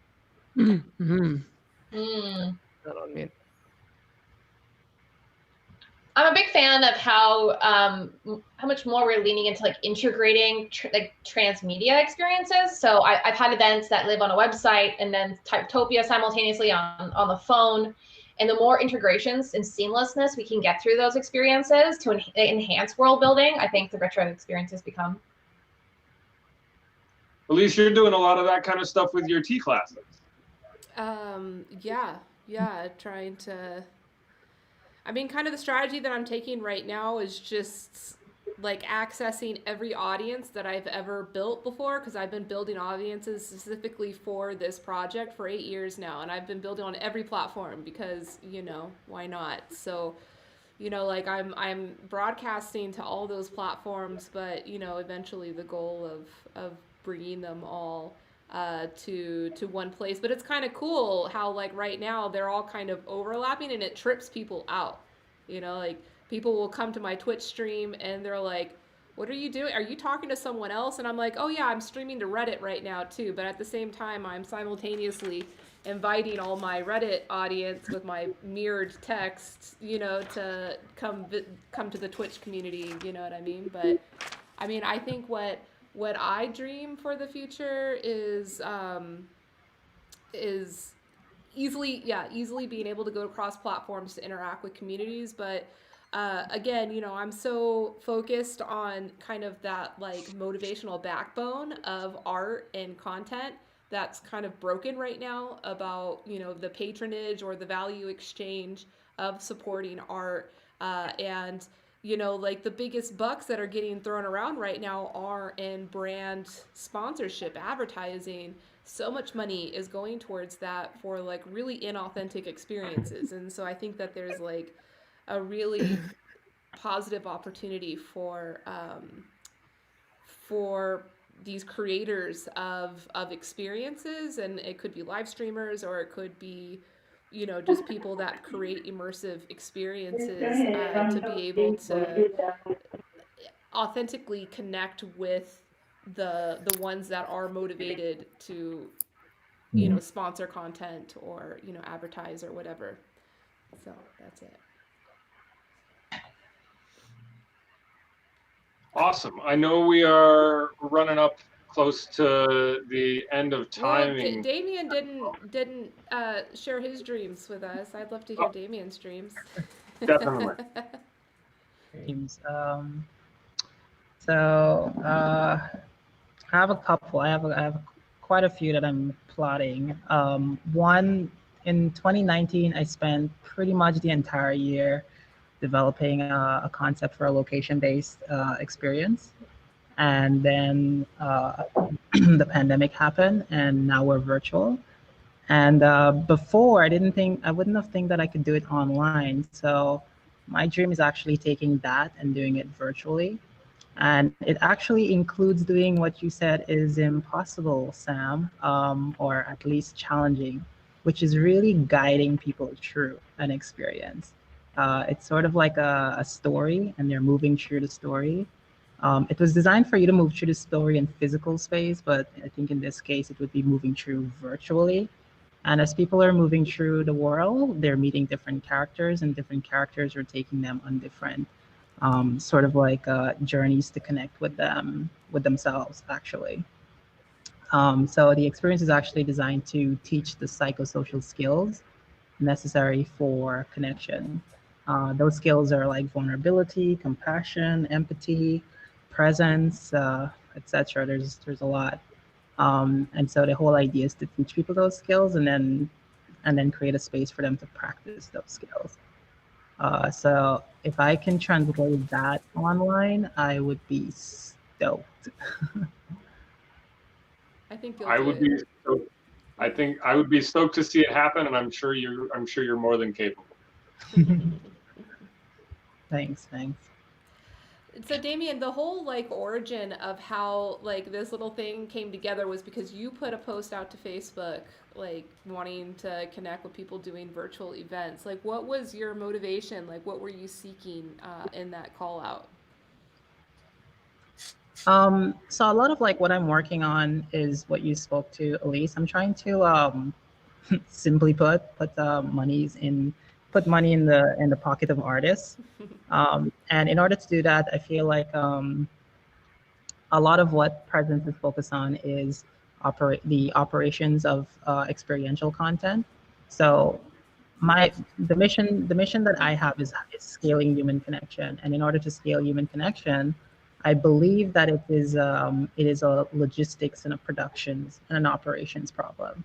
So the tool that I'm building focuses more on that side of things. And why I posted it is because I'm looking for communities, organizers, producers that are creating experience frequently, especially if they're doing it for cultivating connection or community.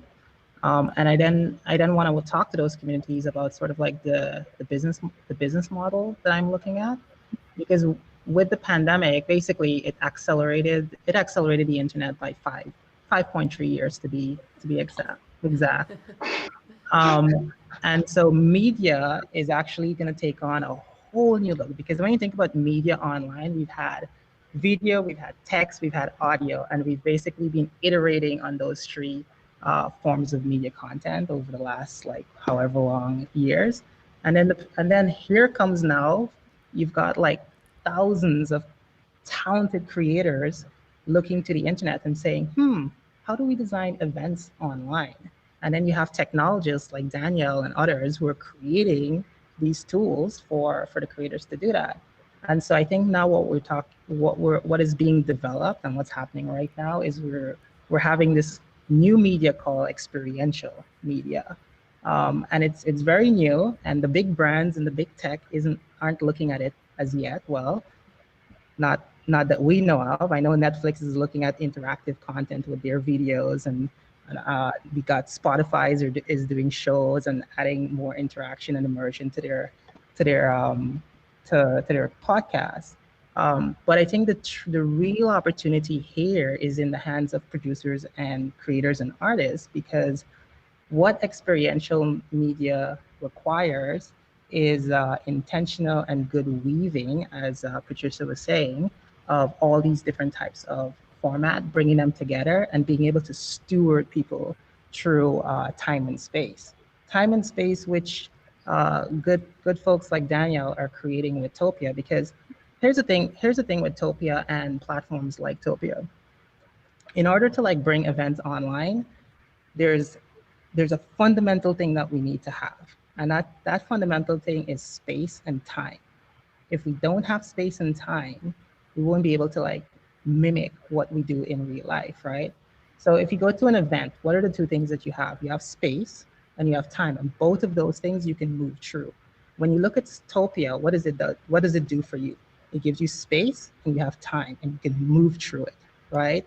When you can do that, it allows creators like ourselves, event designers, experiential designers, it allows us to manipulate space and time.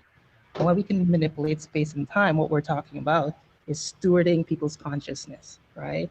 That's what these platforms do. And that's what I think Topia is doing really well. So I'm super excited about creators who are doing it on repetition and then saying, hey, here's a platform that can actually give you a business model to that and allow you to scale it. So that's why I'm looking for those producers in those type of communities. Because I think the model that I'm looking at is quite new. It doesn't exist because this is all new and doesn't exist. It's being built. So yeah, I'm interested in talking to people who want to talk about that. Cool. How can people contact you? How do you want them to contact you, Damien? Damien at withpresence.co. My handle is the Madre, which I should probably use if coming into Topia. Yeah, and then yeah, just like you can find me quite easily online and reach out on any of the platforms. And yeah, I'd love to talk. I have a deck called I call it the opportunity deck because I see this as an opportunity. So you can find it at opportunity.withpresence.com. And basically what it does, it outlines if you're a producer and if you have a community or a network of creators, it outlines how you can essentially bring that together to create your own platform of experiences. Because I think that's the future. Everything is going experiential. Everything. Mm-hmm. Mm-hmm. Yeah, it's interesting. I have, I was talking about Twitch earlier, and so I've developed relationships with specific Twitch producers, like, channels, and have started to notice like product placements, like brand partnerships getting involved. And that is completely uncharted territory. Like I'm talking individually to each of these streamers, and like none of them have like contracts or have any kind of professionalization that's happened to that. And like I'll tell you what, these brands that are doing it are getting a great deal, on there, because like some of these streamers have audiences of like 50,000 people that are regularly engaging with their experience, their brand, and their lifestyle. And so like their product is getting visibility, and like I said, there's not like contracts, there's not like a protocol, or like you think about like radio broadcasting or like TV commercials, like that is very established. Like it pretty much works the same across the board. Everybody knows about how much money it should cost and how it's going to work. But like with these like content creators that are like rapidly building these huge communities of like engaged people, they're starting to introduce brands, and I think there's a lot of opportunity to try to professionalize that, and that's my main project I'm working on right now. Nice, that's a good one. Nice. Thanks. So in closing, it seems like we've covered a lot of ground here, but I think we're really all in agreement about trying to empower the creators and expressing gratitude to people like Daniel and the Topia team that are developing these awesome mediums which we can create these experiences for others to participate in and to grow. So with that, I want to give a big shout out and thanks to Elise, Patricia, Damien, all the Topia team. We are here celebrating Topia's launch on Product Hunt. And if you haven't had an opportunity to go to Product Hunt and upvote them. They are very close to #1, and we could push them over the edge. So thank you guys all for being here. Thank you for your time. And I look forward to hanging out with you guys more here in the future. Nice. So, Thanks thank for you very much. putting all of this Sam. together. It's really great. Yeah, It's nice meeting everyone. Hey, Damien, this all happened from your Facebook post, you know? Awesome. I'm super stoked. It's cool how We've that had a works. conversation in a cake. I'm going to be turning off broadcaster mode now, guys. All right, cool. Yeah. But you'll be able to continue.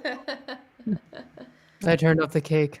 Oh, you turned off the cake. Okay. Hey, thanks for that, Brian.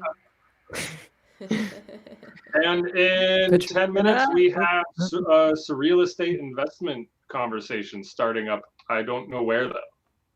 Oh, shit.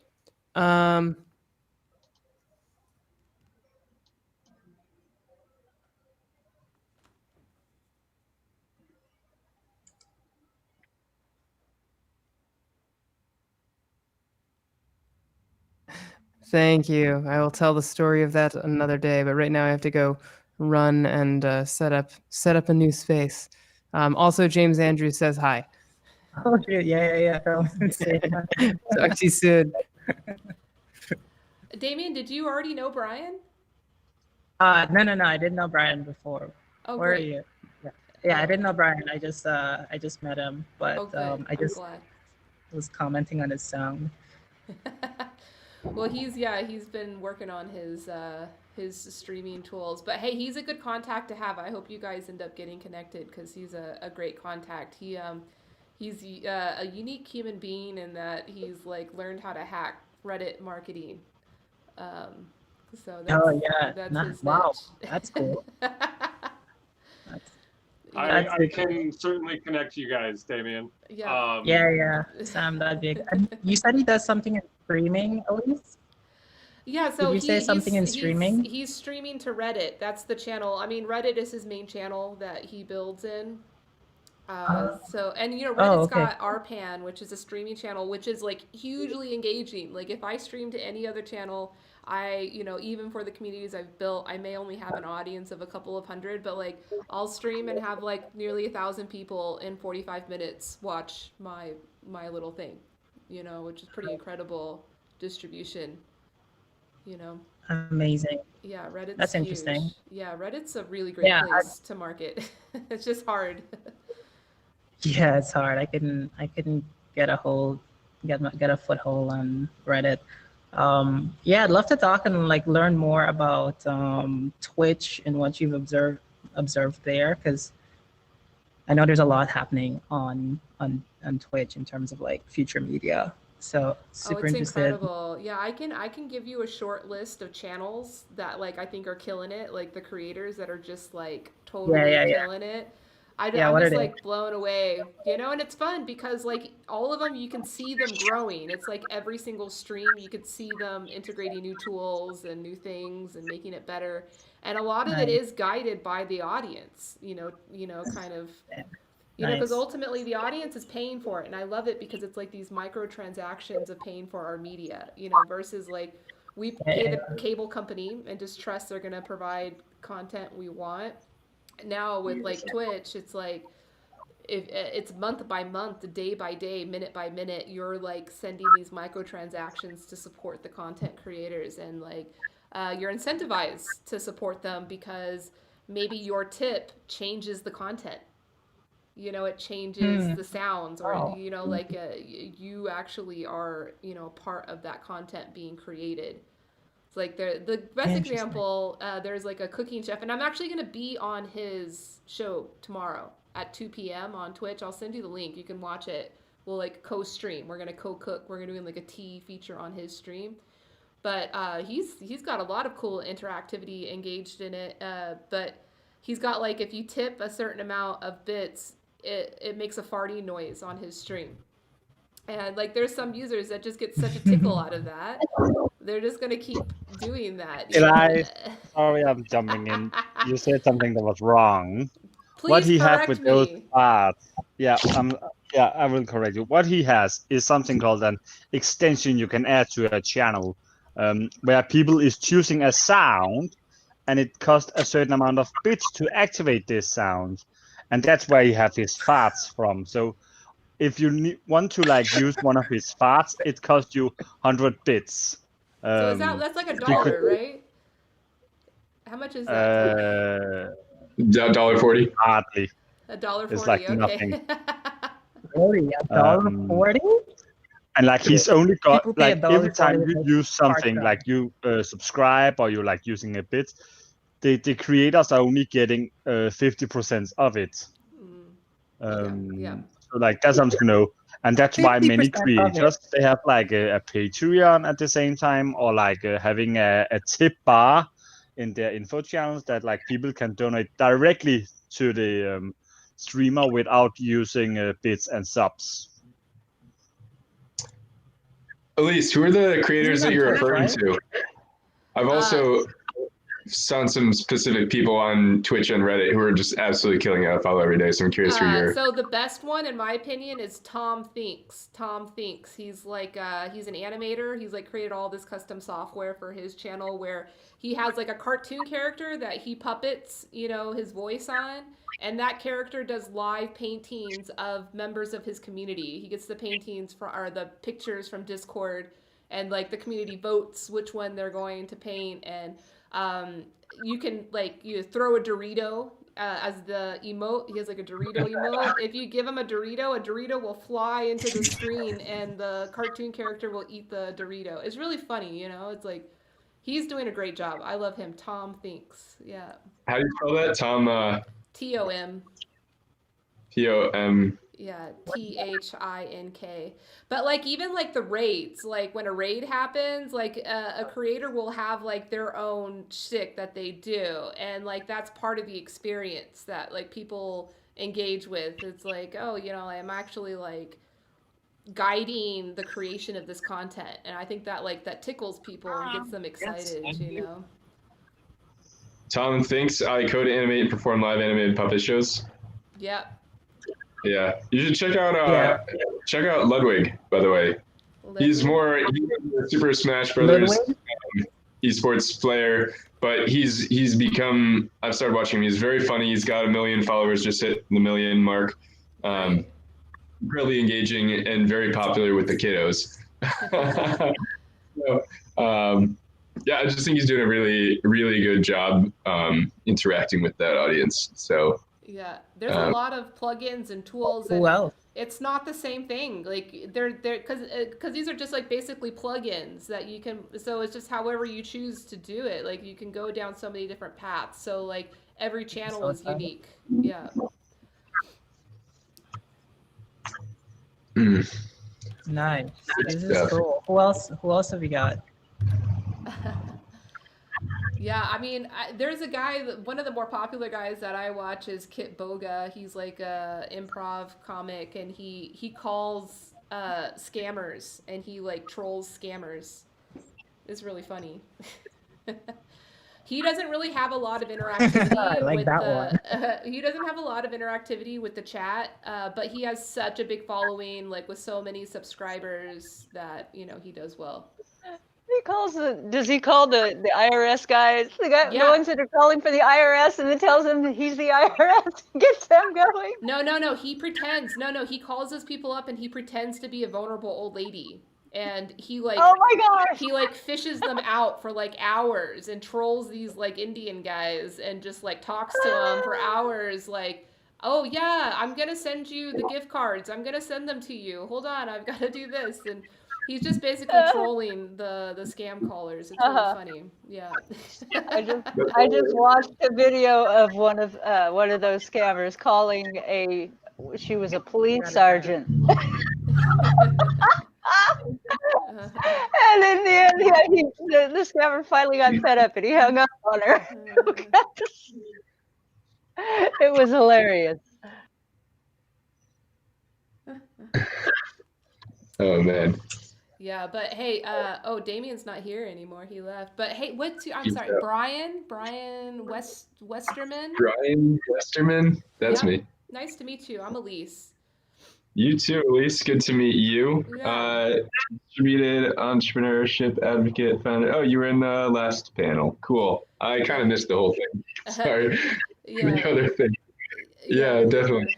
We were talking about how to encourage engagement, and it's funny because it's my fault. I'll take the blame for like talking about brand sponsorships and how to do that, but ultimately if you don't have some type of financial support to what you're creating, there's going to be no engagement. There's no participation because it will be no content. Yeah, people aren't buying in.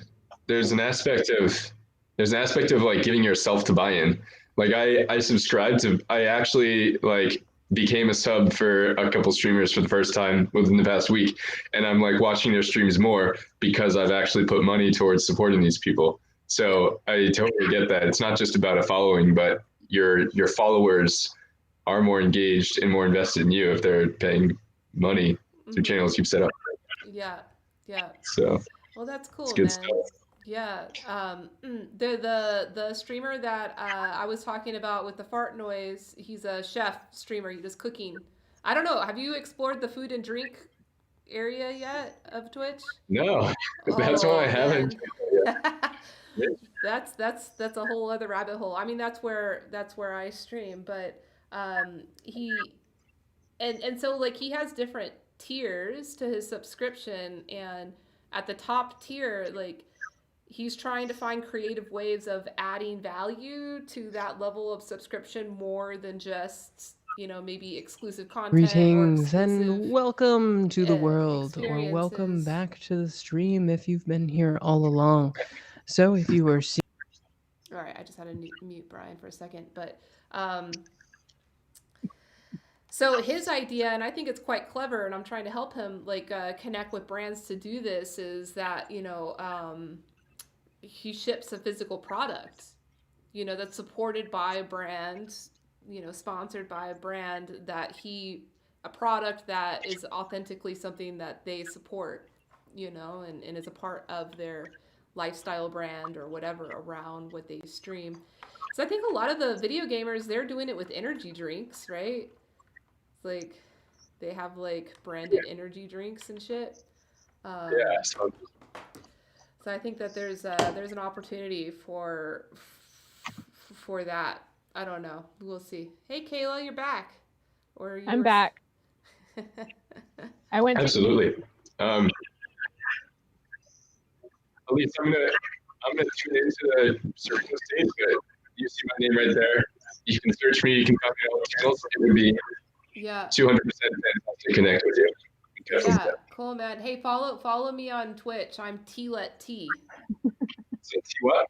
Tealet T. Tealet Tea. Tealet. That's the name of my company. Tealet. And tomorrow there's going to be an easy bake oven, I hear.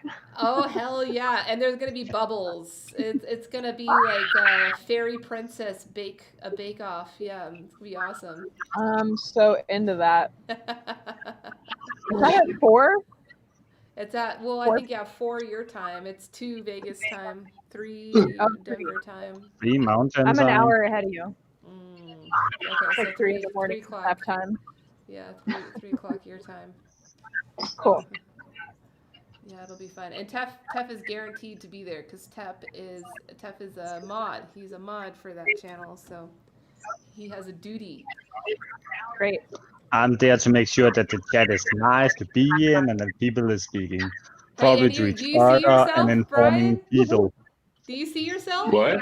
Do you see yourself? Oh yeah, I can. Absolutely.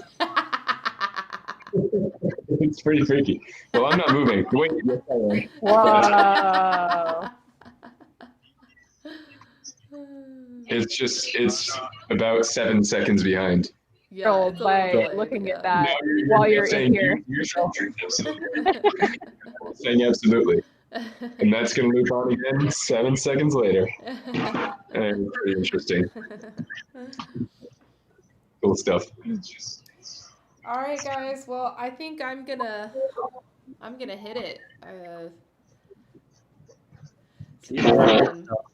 Sam, is there something going on in the tea house we should be a part of, or? No, there's nothing happening at the tea house at the moment. Doesn't look like there's anybody in there. So I'm probably gonna end up signing off for the day too. I kind of want to sit and listen to this real estate chat. Yeah, I'll probably put the audio on, but I think I'm gonna tune off. I've got to finish my work. My kitchen is almost done. I've got to finish it off. And you're talking about setting up your easy bake oven? Yeah, no, it works. I tried it already. It works. So. Oh, good. You're easily baked? I'll easily bake. Yeah. Okay, good. All right. Well, hey guys, this was fun. It's a dance party in here. Is there a dance party? There's a dance party later. Oh, here in this space? Yeah, I think so. Cool. It's true. Oh, I might have got raided. Or did you just get raided again? I might have. I have more viewers than I'm used to having on Twitch. So yeah. Nope. You have not been raided, but I can see that Oh, you Tef, have thank you. people Thank by. you, Tef, for watching out for me. So tell them to all go up for Tokyo on product hunt. Yeah. How do I have 8 viewers now? How the heck did that happen? I'm not that interested. Easily, you have been talking, informing, and like communicating with people. There's this person called West Saucer who's like being like, oh my lol, and I've like add commenting in your stream. So like that is one. So like. But it's just a bunch of like gibberish. What is this? Oh my god! No. Omega lol is a form for it's kind of an emote. If you had something called it's called BBTV emote. What? Then those words will change into an emote, actually. If you have that installed. Because that was our friend. That was our friend. I see. Our friend that we're right here. The guy that was just here talking to us. That's who it was. Wester Sauce. Okay. Yeah, that was him. That was him. Cool. Cool. I gotta learn all these things, Steph. I'm like new to the Twitch world. I mean, I'm like super excited about it and advocate about it all over the place, but I still have lots to learn. Well, you can message me and I can inform you of all that you need to know as best of my